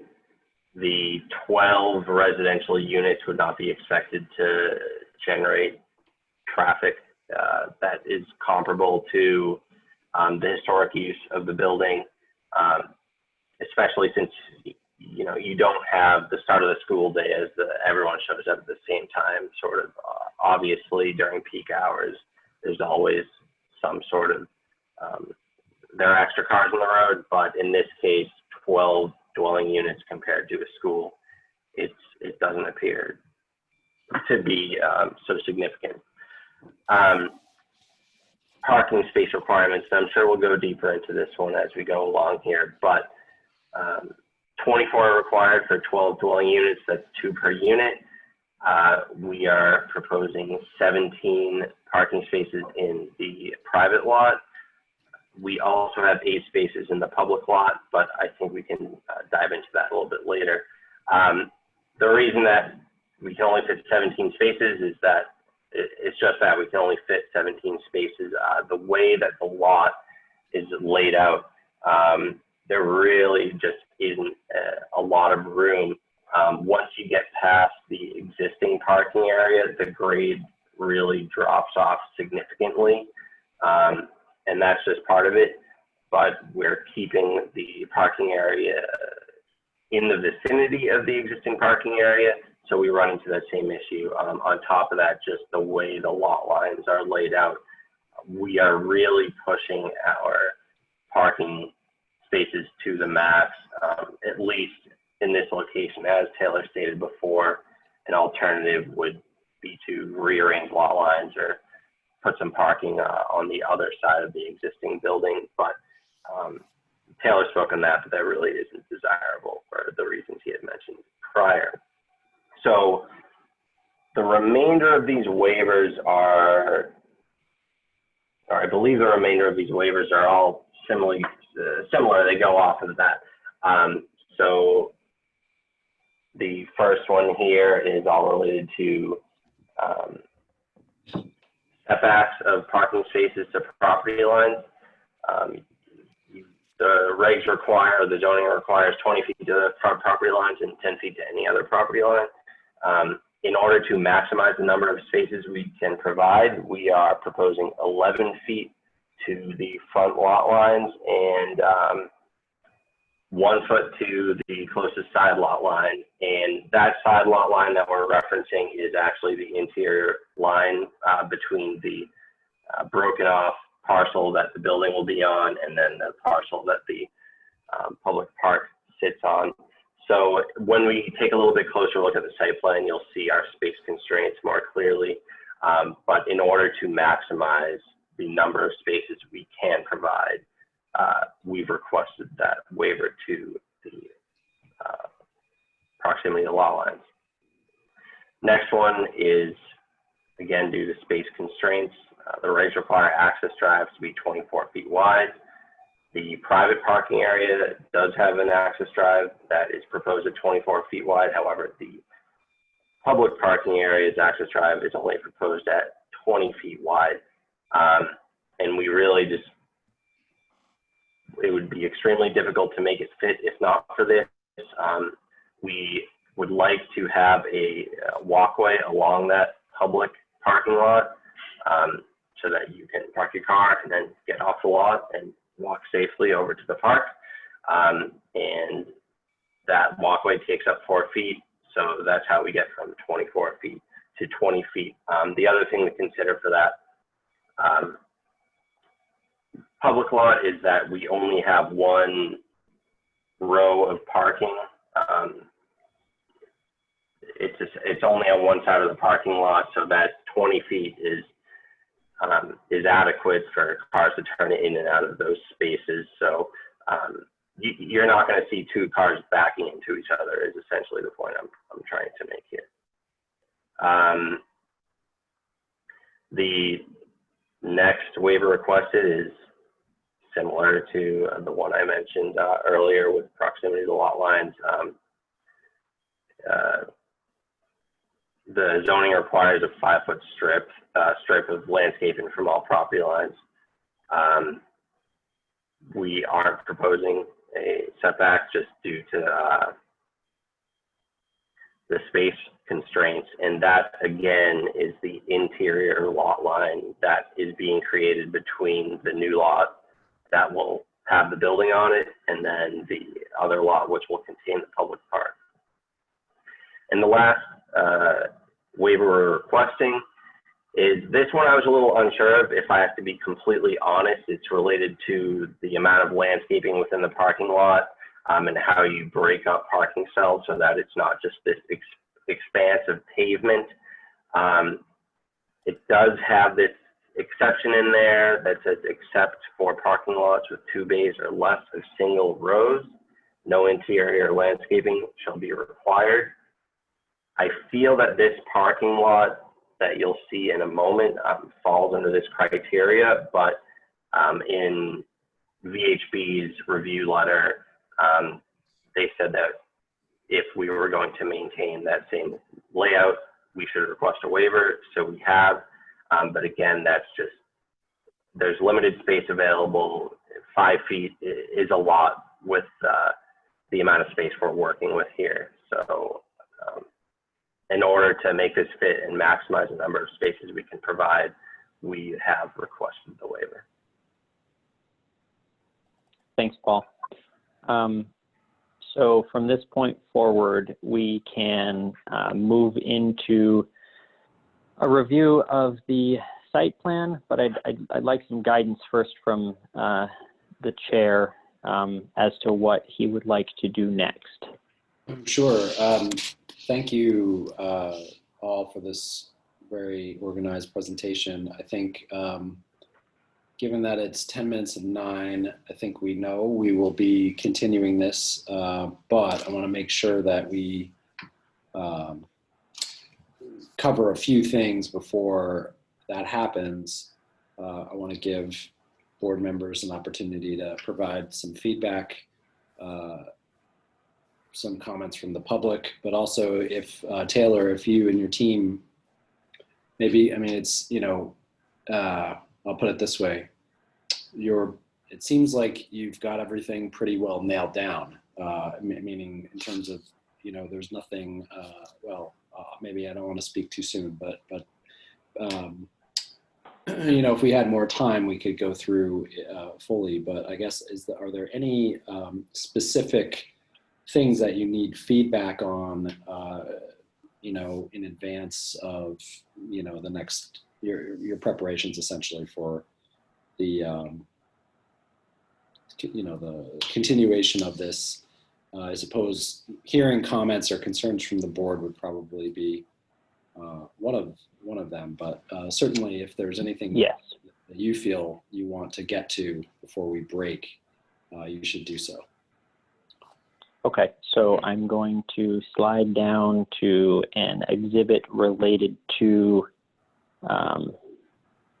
parking as it related to the lot line, just so that people can understand exactly what we're talking about in relationship to the fact that the desire to make a smaller lot and ensure that more parking was created for the public, that kind of constrains our situation. So look at option B, if you can follow my cursor, whereas it would make it much easier to create parking here in option A, it simply wasn't an option for us to consider. So we're dealing with a lot line that follows my cursor here, which means we're packing in one parking lot right here and the public parking lot right here. Hence the number of waivers that Paul was mentioning for that relationship between the two.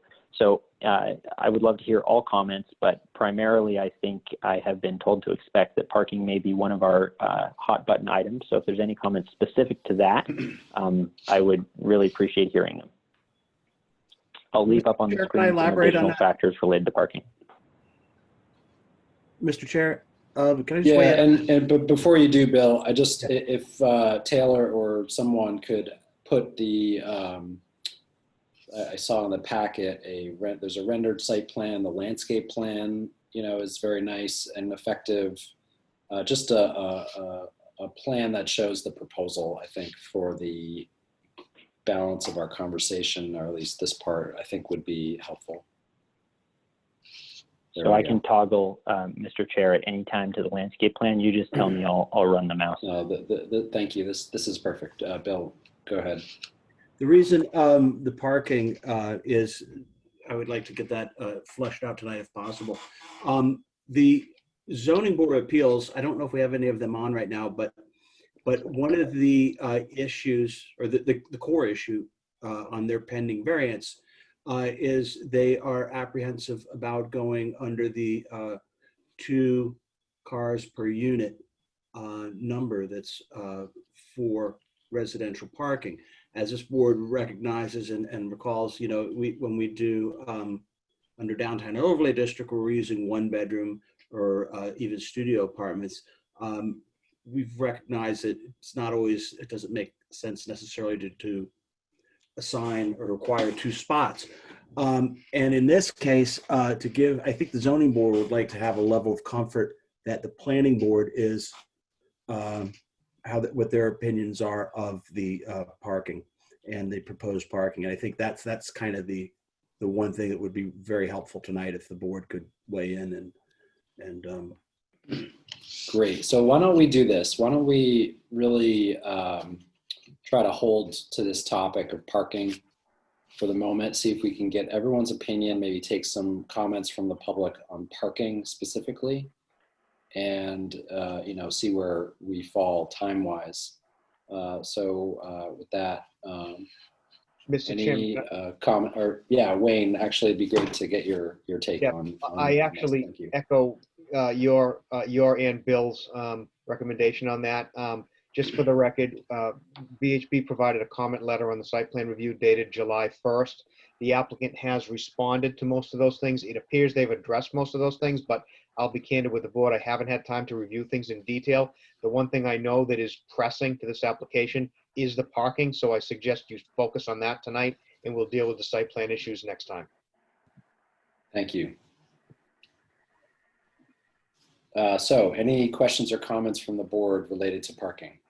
Quickly, first thing that jumps out at me is the handicap parking space on the right side, which I believe is the southern side of the site.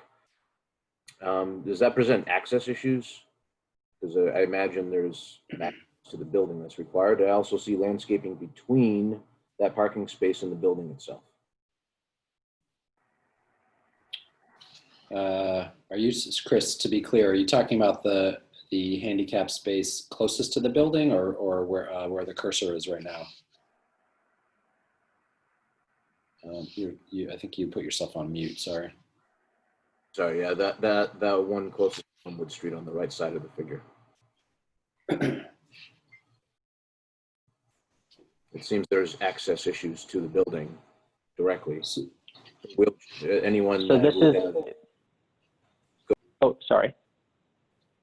This is Taylor Bearden speaking. So this parking lot here is allocated for public use, and this parking lot here is allocated for residential use. Got it. So Thanks. this handicap park, yeah. So maybe you could just elaborate a tiny bit. You've got this. Will anyone in the building be parking in the public lot?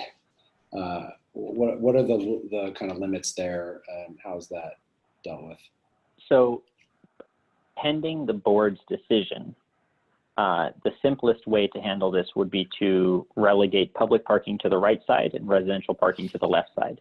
Now, residents will, of course, also be members of the public. So it would be the board's decision as to how they wanted to handle, I don't know if it's parking dawn to dusk only in the public parking area, but I would be looking strongly to guidance from you all, considering that it's been our impression that we needed to ensure that nothing we did put imposing limitations on public access to the sledding hill, which is sort of provided for by this lot here. Hey, can we get clarification of ownership of the so-called public parking? I thought the parcel line was going to split between the 2 lots. Parcel line will be right here. So the public lot is actually a town lot, right? You don't. Correct. Sorry if that was, yeah. So we will build it and we will maintain it from a plowing perspective, but we will not own it, nor will we control its future. So I don't think we can condition use of that lot. Maybe the selectmen can, but we can't.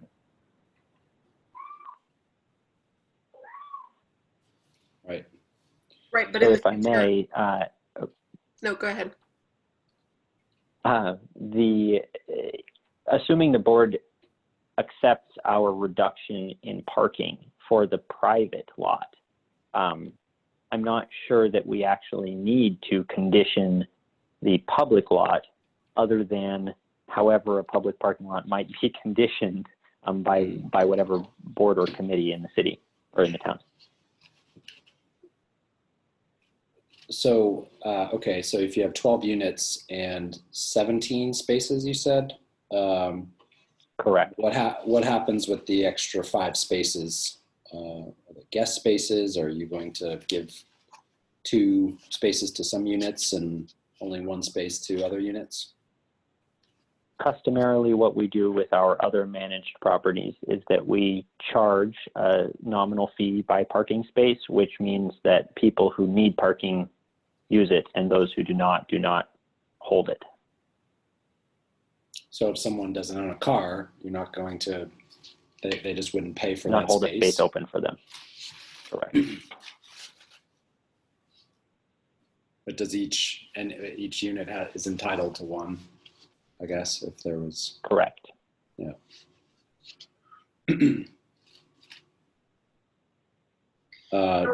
How is that go worked out at your ahead, other properties? It works I would say generally we don't have parking issues because those people that need it and want it are willing to pay for it, and it allows in some cases, if for example there aren't enough residents in the building at any time that have cars, then someone who might want to be able to have 2 cars also has the ability to claim that. But in the event that everyone did have cars and we had to maximize, then it would be first come, first serve essentially from those added parking spots. So it's worked well, and we generally have parking stickers and a parking register for all buildings. It's not a very high-tech solution, but it allows us to know at any point if there is a license plate that doesn't belong. Is there street parking in front of this building as well? I think there is street parking in front of the building. I would defer to someone else if they think differently, but yes. I know that there is 1 marked handicap space in front of the building, Right here. but I think that's the only striped space. There's room to park, but only that 1 handicapped striped space. Mr. Chairman, we can verify, but I don't believe parking is prohibited on the street. So which would mean it would be allowed. Right, that came up at the zoning board with that it was allowed. It would be able to park throughout the neighborhood there for on-street parking. Of course, snow day, would be another exception.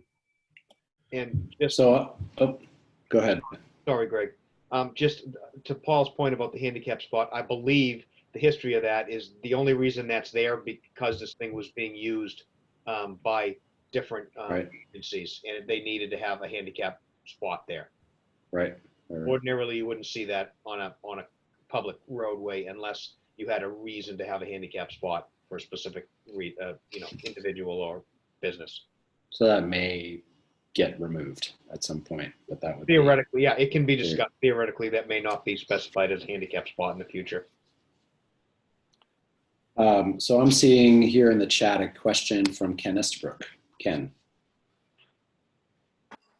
Thank you. Ken Estabrook, 28 McKinley Street. So I'm a neighbor for this property. And so I had, I guess the question I had sort of got answered, but I guess the comment I would make is this project could very easily have and does have the 25 parking spaces.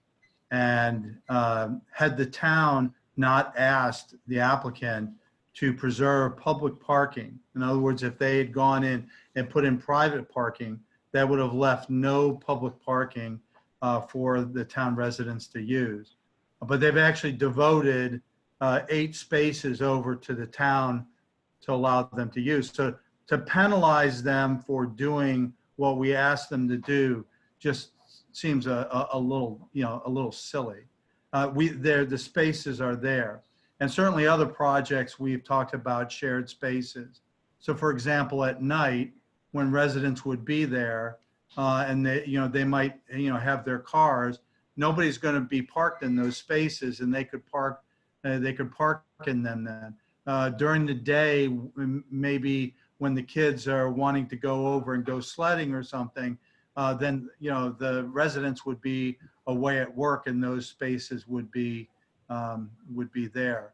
So I guess I would just say all the requirements, all the waivers and variances that are being asked for because the town asked them.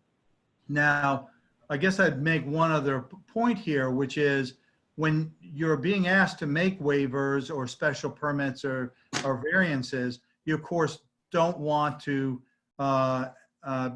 make those in cases when you're unwilling or unable to defend them, or you're unwilling to put them in, you're unwilling to grant those to someone else in a similar situation. But this is a unique project. There isn't going to be somebody else coming to you saying, here's a town-owned property that we would, that the town wants to get rid of, that then sells it to a developer to come in and build affordable housing and other residential housing units, preserve a sledding hill, allow the parking there. There's no other project that would be like this. So if you were to provide the special permits and the other kinds of waivers, if the zoning board of appeals were to provide the variances, they would not be placed in a position where they couldn't defend it, or where they wouldn't be able to do it in a, where they would find themselves doing something they wouldn't do in some other situation. And I guess I'll take off my, my resident hat and put on my chair of the finance committee hat. The finance committee communicated through Bill to you that the finance committee saw this as a very important project to move forward on in as expeditious a manner as possible to get this property off of the tax rolls, to reduce the liability, and to get a project now paying taxes to the town of Maynard. And so I would just sit there and put that out there as well. Thank you, Mr. Chair, for allowing me to make those comments. Thank you. Excuse me, Greg. Perhaps Yes, I missed something. Did the board at all imply, or did anyone imply tonight that the board is looking to penalize the applicant for waivers and spaces? I'm not quite following the full argument that Ken was providing. Well, I guess maybe I'll just, as a follow-up to both comments, I guess I will I'll just say that, to some degree, the planning board has been involved and or advised and or brought along on this concept from back in the early stages to when the RFP was put together and when the A&R, the property subdivision, was proposed and kind of conceptualized. And so I'll speak for myself. I feel like I am on board. I've been on board kind of with the concept, and agree with Ken that it was the circumstances have led us to this place with input, a lot of study, and it's kind of resulted in a plan that has compromises to it, but it's as a result of careful consideration, making really the best out of just limited space. And I think without I think certainly we are going to carefully look at the plan and the details, et cetera. And, we won't be able to do that tonight, and no one, I think, is expecting that. But in terms of providing a, preliminary or, vote of support of the concept for parking specifically, I'm on board with this concept. We'll work through the details, and, I would hope that, I'd like to hear from others on the board, but I think in order to, and I'll just ask to both Taylor and Bill Nemser if a simple kind of verbal vote of support is good enough at this point to encourage the ZBA to move forward, or if, do we need to take specific action to convince them that we're serious about, approving this, I guess, at least approving the parking component of this project. Well, my opinion is that if the board indicates that they don't have issues with the parking as proposed, and I think it's reasonable as proposed for the project, I think the zoning board would very much appreciate that. And what I can do is, once this hearing is over, I'll make sure they all have the video, and if there's any questions in between their hearing and our next one, they can always ask the board. But I think that would be good. I think that the zoning board, they approved the other variance, but this was just a concern. They didn't want to. They felt it was a little bit out of what they normally do, and they felt that they needed the park.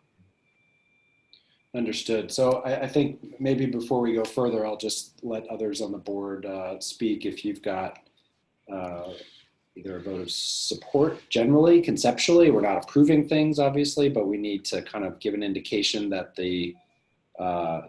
that we're willing to entertain 17 spaces versus 24 in this particular case. Yeah, I have a comment and a parking question. My comment is that I have no doubt that they can find a tenant mix that can do fine with 17 parking spaces, but in order to approve a special permit, I need a little stronger assurance of that.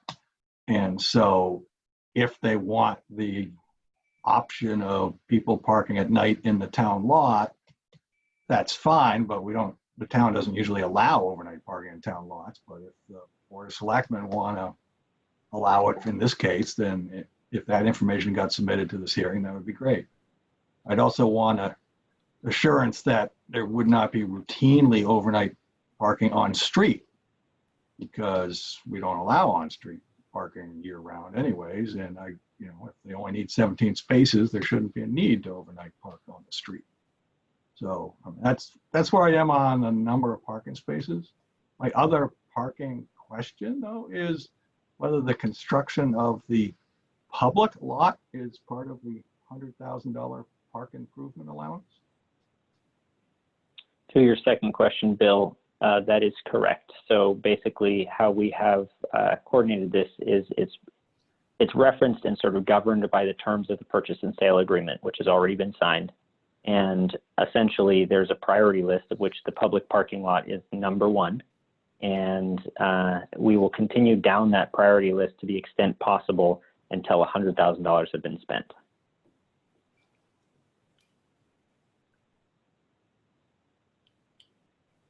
Now, to your earlier point, a quick clarifying question. So what you're doing is you're suggesting to me that basically the argument that that it's unlikely that the tenant mix will all have cars is not founded in fact, and you're proposing as a counter argument that we could ask for overnight residential parking in the parking lot to be allowed. Is that something I would ask this board? Or when you suggested the Board of Selectmen, is that something that I would have to go do preliminarily in front of the Board of Selectmen prior to a decision from the Planning Board? I'm thinking, I think your assurance that 17 spaces will be enough for this building under certain circumstances can be met. I'm just saying that if that's true, then there is no need to overnight park in the public lot, and there's no need to overnight park on the street. But if for some reason, for convenience or whatever, you want that to be able to happen for the public lot itself, I mean, that's not even that's not even, I mean, that's Board of Selectmen property, I guess, or maybe it's somebody else's property. It's not planning board. We don't have So any say basically, what happens there. Okay, so then essentially, if we committed to X number, 17 parking spaces in this board's decision, then if I so chose, I could later go to the Board of Selectmen and appeal them to give us overnight parking if for whatever reason our expectation turned out to be incorrect. In fact, everyone had cars and many of them. Oh, I would want the opposite.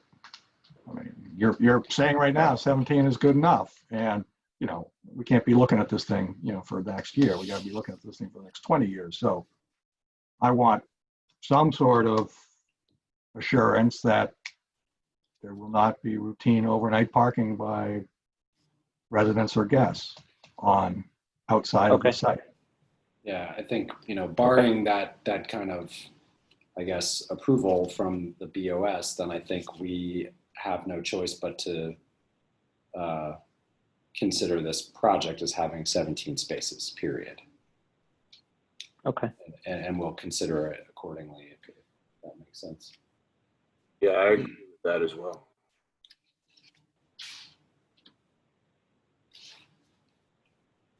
I just want to voice, can I voice my support generally for 17 spaces? I know I've been watching for a while and seen a couple other downtown overlay projects that are, you know, are set for 1.5 parking spaces per tenant. And I do feel strongly that if the you know, if they're renting these apartments as having 1 parking space, people who have 1 vehicle will be interested in them. I don't, obviously some people will have more cars, and people, I don't know, I've rented 1,000 apartments and I've rented them when living with people, and we have 2 cars and we only get 1 spot. So we figure something else out. We like, you know, you figure something else out. So I don't think that, especially as I think people are, it's close to downtown, people may not, you know, it's close to the rail trail, walkable. I think that it's reasonable to just allow them to rent them as apartments with 1 parking space, or apartments with the, you know, possibility of 2 or whatever. But Thank you. Jim, any comments, or Chris? Go ahead, Chris, I'll finish. In general, I only have one small question, maybe for Wayne. It looks like there's a dumpster on the top of this parking lot, which I think is to the east of the parking lot for the building itself. That's correct. Is that, it looks tight compared relative to the handicap parking spot, but obviously you know the general guidelines here better than anyone. Just something I wanted to point out, that it looks a little tight. Yep, fair enough. That's all, Greg. Thank you. Thanks, Chris. Greg, I've listened carefully to everything that was said tonight. I think the civical development people and their engineers have done a good job, but I think really the best job possible has been by the working group. They have put a tremendous amount of time and attention and detail into this thing, and I don't see anything wrong with it. I really don't. I think that we should go ahead and approve their request for a special permit and approve the site plan with waivers, and to get this project going before we have to go more and more and more time. So I'll make that a motion that we approve the special permit and the site plan approval with waivers.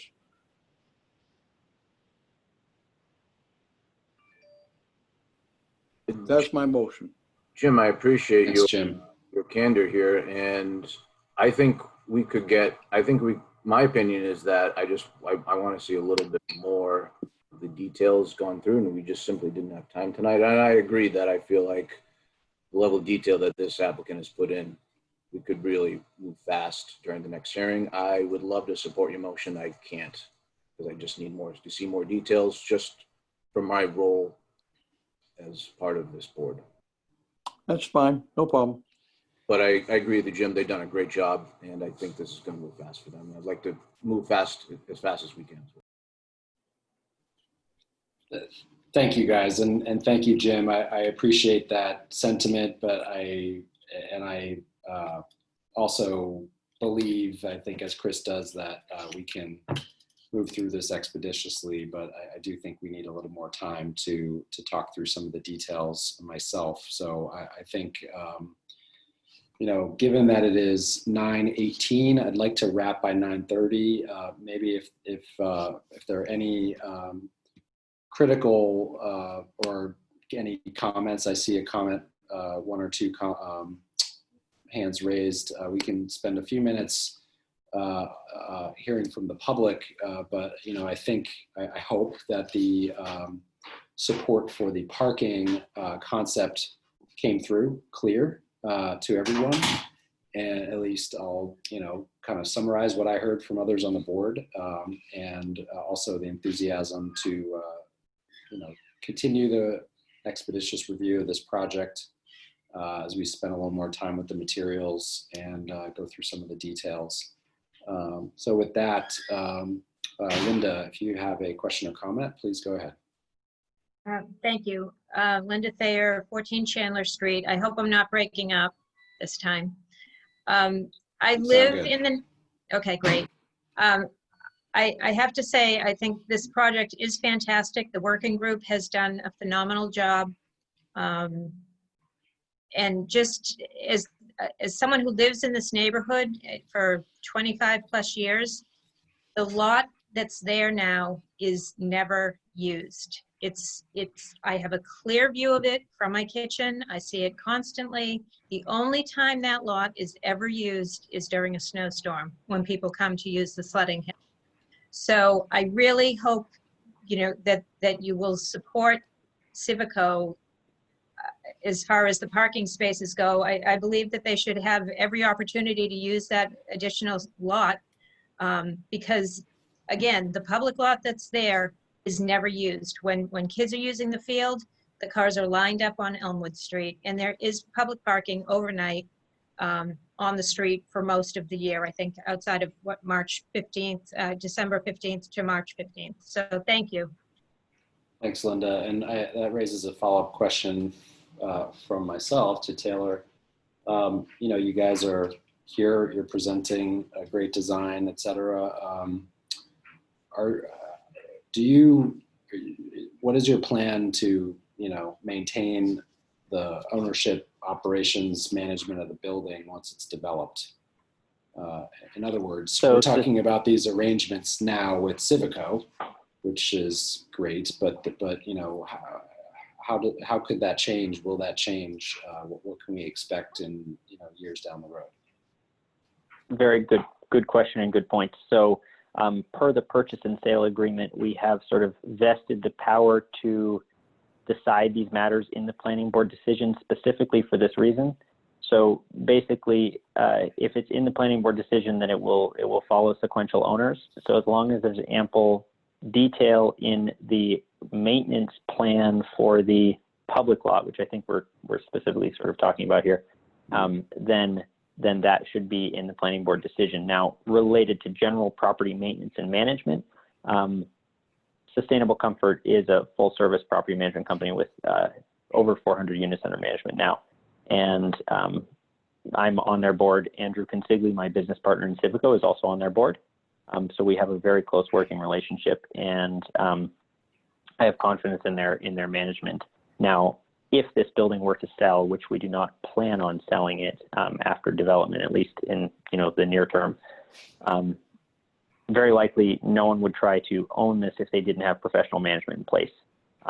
One comment about longevity of ownership is because we're using historic tax credits, we are automatically obligated to own the building for at least 5 years. So in the 5-year term, no ownership change, and we don't strategically plan to sell it after that either. Thank you. Any other comments from the public here as we try to wrap things up here for the night? let's see, hold on, I'm seeing from Wendy.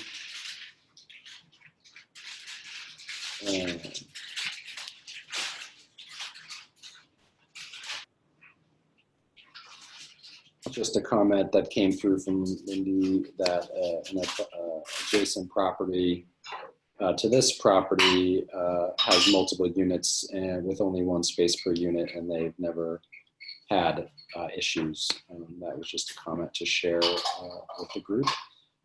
So with that, I guess, you guys have plenty of material that we did not get to speak to tonight. So I guess in consideration of the calendar, you heard earlier, we have another meeting on August 11th, another meeting on August 25th, but I would, and I'll ask Bill Nemser, any reason why we wouldn't be able to continue to the 11th of August? I don't from think your so. perspective in terms of an agenda. No, agenda. I think we've set up, we have a pretty light agenda, I believe. Katie, could you? Yeah. It was also zoning, with the proposed zoning Yeah. amendment. Zoning amendments, and then probably also recommendations to the select board regarding the acceptance of Keene Ave. Yeah. So it's pretty light. Okay. And then also the as well as Miller main parking again as well. So I think from the board's perspective, it seems that August 11th would work to continue this hearing to, and I'll ask you, Taylor, if that sounds workable to you guys. I believe that will be fine. If there's any conflict, I'll let you know, but there shouldn't be. Mr. Chair, I have just a clarification for Taylor and for John. Please. Was the direction to research about the Board of Selectmen about the adjacent lot, or just take that off the table? If you don't mind, I'd like to think about that for a little bit, because I understand that once we do it once probably. So I don't want to waffle on that point. If I can give you some commentary tomorrow. Understood. Okay. Just as long as you're clear with what you know.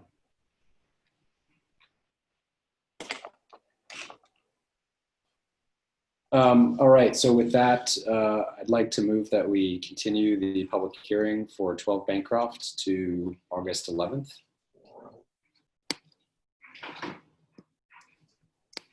Second. Thank you. All in favor by voice vote. Aye. Aye. Aye.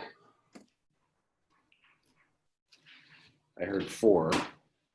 Yes. Bill Crenshaw. Thank you. Okay, so we're continued to August 11th. Thank you guys for the presentation, and we look forward to further discussions. Thank you. Thank you. Thanks, everyone. Thanks.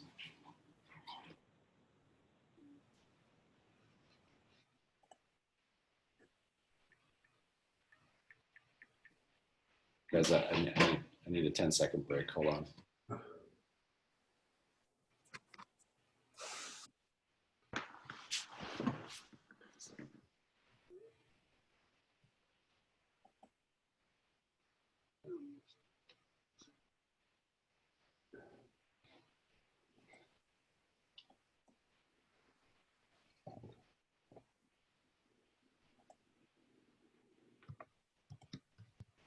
Okay, sorry guys.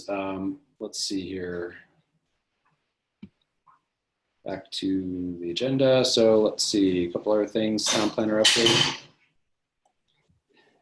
So the let me see. Okay, yeah, our update right now.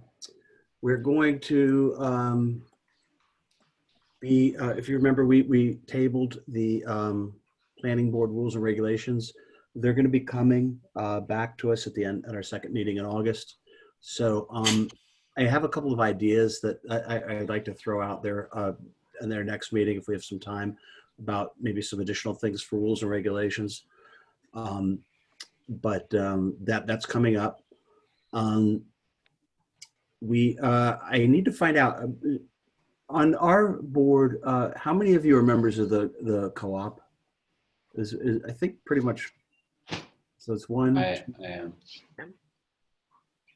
Who else? How many? What co-op? The Assabet Co-op. Food Co-op. Food Co-op. I am not. I don't know. I'll have to check. I actually think you are. You probably are. Okay. Spying on me? The reason for this is because there's going to be a petition coming in at one point, and we're working with the state to see establish if there's how to handle any potential conflict, even though it's not sure that there even is one. But I was that's just in the works right now. So anyway, I was just curious about that. Are you a member, Bill? Are you a member? Crancho? Either one. I am not.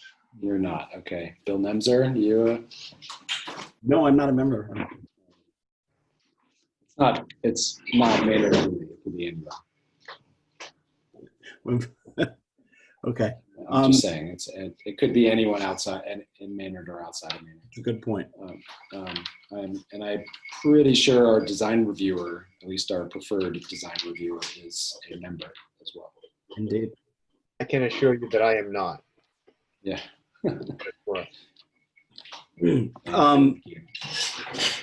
Fair things. The decision for 115 Main, I sent out, some of you sent back comments. Thank you. I will incorporate them. And I will make sure that I'll send out the final and make sure everybody's good and we get that signed and recorded. And then the last thing is I had a little reminder that popped up today that I set about 5 months ago. And it said, remind the board about the CVS turn sign, and we were going to talk about it. So we need, would you like me to put that on an upcoming agenda? We had the chief in. What was the issue that was left open there?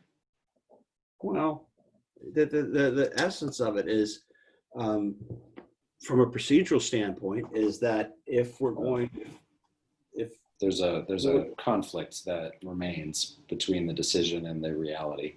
Yeah, I mean, we just have to go through it. If you guys want to remove it, then we just do a public hearing and we remove it. And if you want to keep it, the chief, as I recall in the hearing that we had with him or the meeting, his point was it was very difficult to enforce, and he wasn't comfortable with it. That he didn't think it was particularly a good idea to keep it there. Wayne, can you elaborate on DPW's position for that? You want me to give you my opinion or our position? Whatever the our position is the planning board had a condition of the approval of CVS that sign be there, and it was either not installed or taken down, and we put it back up to be in compliance with the decision. If you want my opinion about it, you can certainly ask. What's your opinion, Wayne?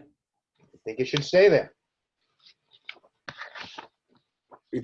I'm hesitant to second guess planning board decisions from previous generations that thoroughly looked at issues that I have not necessarily looked at. And if we want to conduct a thorough review of the area, I'm all for it, but I'm not haphazardly looking to overturn rulings. Now, I know the police chief did come in and mention, or not more than mention, he did provide a statement that he thought, and we all heard the statement in short terms. The right words I'm looking for are not there, but he said something like that. It wasn't quite necessary from his opinion, from a safety standpoint. That's not quite right what he said, but it's close. So I'm not quite sure how to proceed, but I don't want to overrule previous generations of the planning board.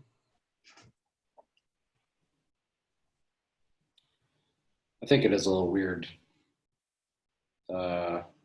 for us to kind of come in and look at it myopically, something that was, like Chris said, looked at in the context of a project with care and thought at the time, and to try to second guess that now, I guess, seems a little odd, but So I don't know. I mean, if we do nothing, what happens?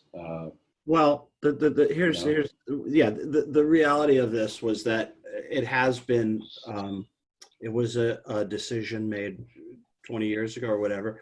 I don't know exactly who took the sign out, but it was taken out at somebody's direction. And we didn't find it until Wayne and I were reviewing something, during one of our recent projects. When we put it in, it was just the public, anything new with that, and the public didn't like it either, and if you recall. But I just want to do it however you want to do it. But if you don't want it in, we have to do it right. And if you do want it in, we just leave it. And just to be clear, if our decision was to put it in and it goes in and the police chief determines that it's unsafe, he could take it down. He can override us, right? He was not, in my recollection in his statement, is that he was not proposing to override the decision. He was just giving his opinion about how it does or does not work properly.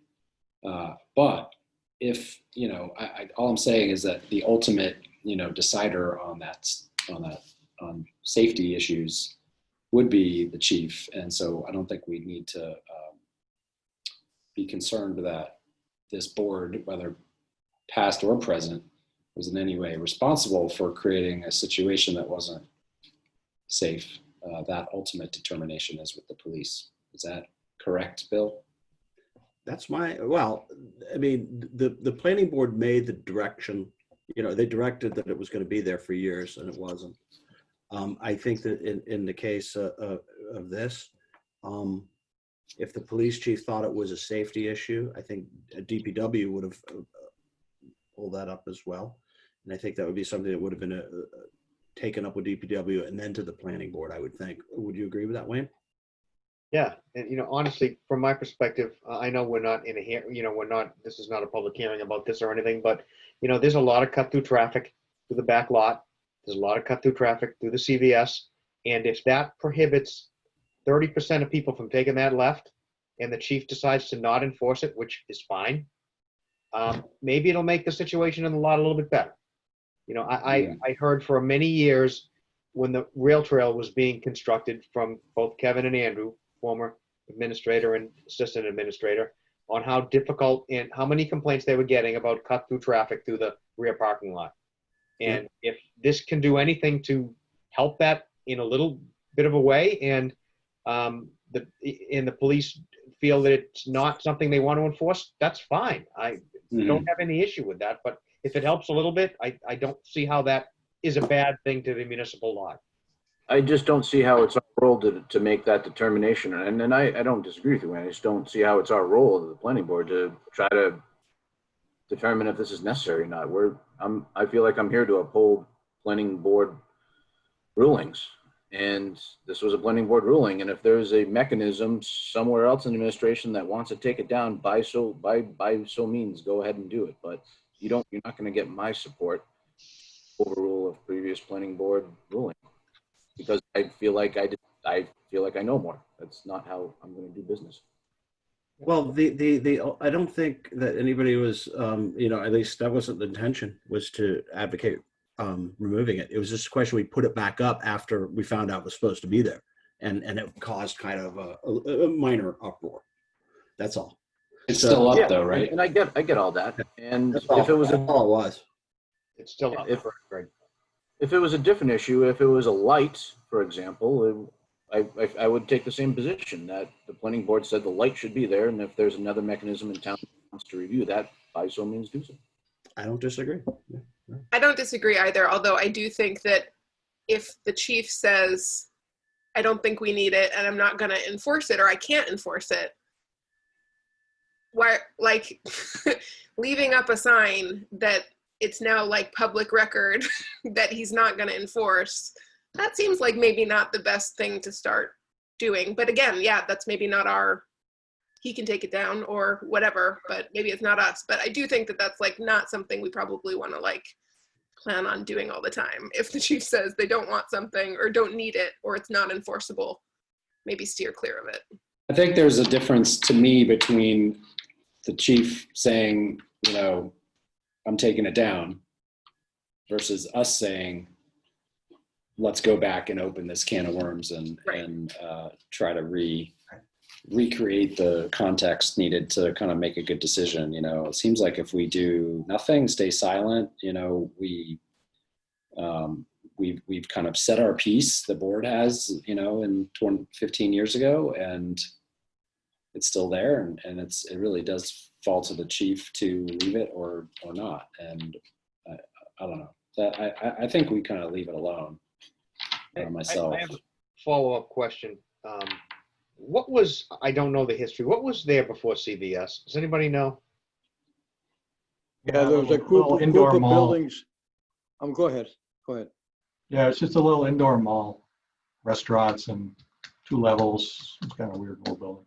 Do you remember what the access, either access was, or what any kind of restrictions were there? Because it was clear when Bill and I looked at the decision and on the design plans that someone from the board decided that cut through traffic coming off of Main Street, going left into CVS through the rear parking lot was not a good idea. And that's why the sign was put there. I'm just kind of curious. I think that was done quite honestly because when the CVS was proposed, the planning board realized how tight the parking would be. It is. And they did not want more traffic coming into that lot that would be normally going through and not going directly to the CVS. So I think that was a reason for the sign. Okay. Now, if the chief decides he doesn't want to enforce it, that's his decision to make. But I think that the plans and the reason for it conceptually at the beginning was good and still should remain. Even if it's just a deterrent to a few people, like you said, Wayne, every once in a while, it's better than not having the deterrent at all. Thanks, Jim. Yeah, Wayne, to your point, you look at some Google Earth timelines, and there was no access on that area. The access to the lot was only off of Summer and near the outdoor store. Interesting. Maybe that has paper store. to do with it. Oh. Well, if the board's, just so I'm not, I'll just cross it off our list. If you think, I don't disagree at all with anything that you said. If we just leave it lie and be done with it. Yeah, I mean, I'm with the agreement that, you know, the planning board doesn't just randomly open a hearing to undo planning board stuff without the applicant asking for it. But I recognize that, you know, planning board doesn't have any control over town rights of way. So if the board of selectmen happen to pull the sign out, we don't have anything that we can do about it. But I don't think we're the ones to take the action. Bill, that's not actually a right of way. It's really just CVS property parking lot. No. I think it's in the street. So, you know, board of selectmen control, you know, all traffic regulations in the streets. Left turns, right turns, stop signs, parking, you know, it's their thing. It's not our space. So, you know, they want to change it. Yeah. Okay. Their prerogative, they want to change it. And I'm not looking to start a Facebook group to support the sign staying or anything like that. If they want to change it, they can change it. Someone else can do it. I think I should just cross it off our board then. Go ahead, Bill. Okay. Is there anything else on that one? And the only last question, do we want to wait till we have a full board? We're supposed to elect a chair. Should we wait for next meeting when we have a full board? Let's wait when we have Andrew, if you don't mind. All right, cool. Anything else? How about a move to adjourn? Second. All in favor? Aye. Aye. Guys, thanks for a good meeting. Jim, I appreciate your zest on trying to move Coolidge forward. I hope we can do it at the next meeting. I hope so too. That's a good nickname. Zesty. Right? Thank you.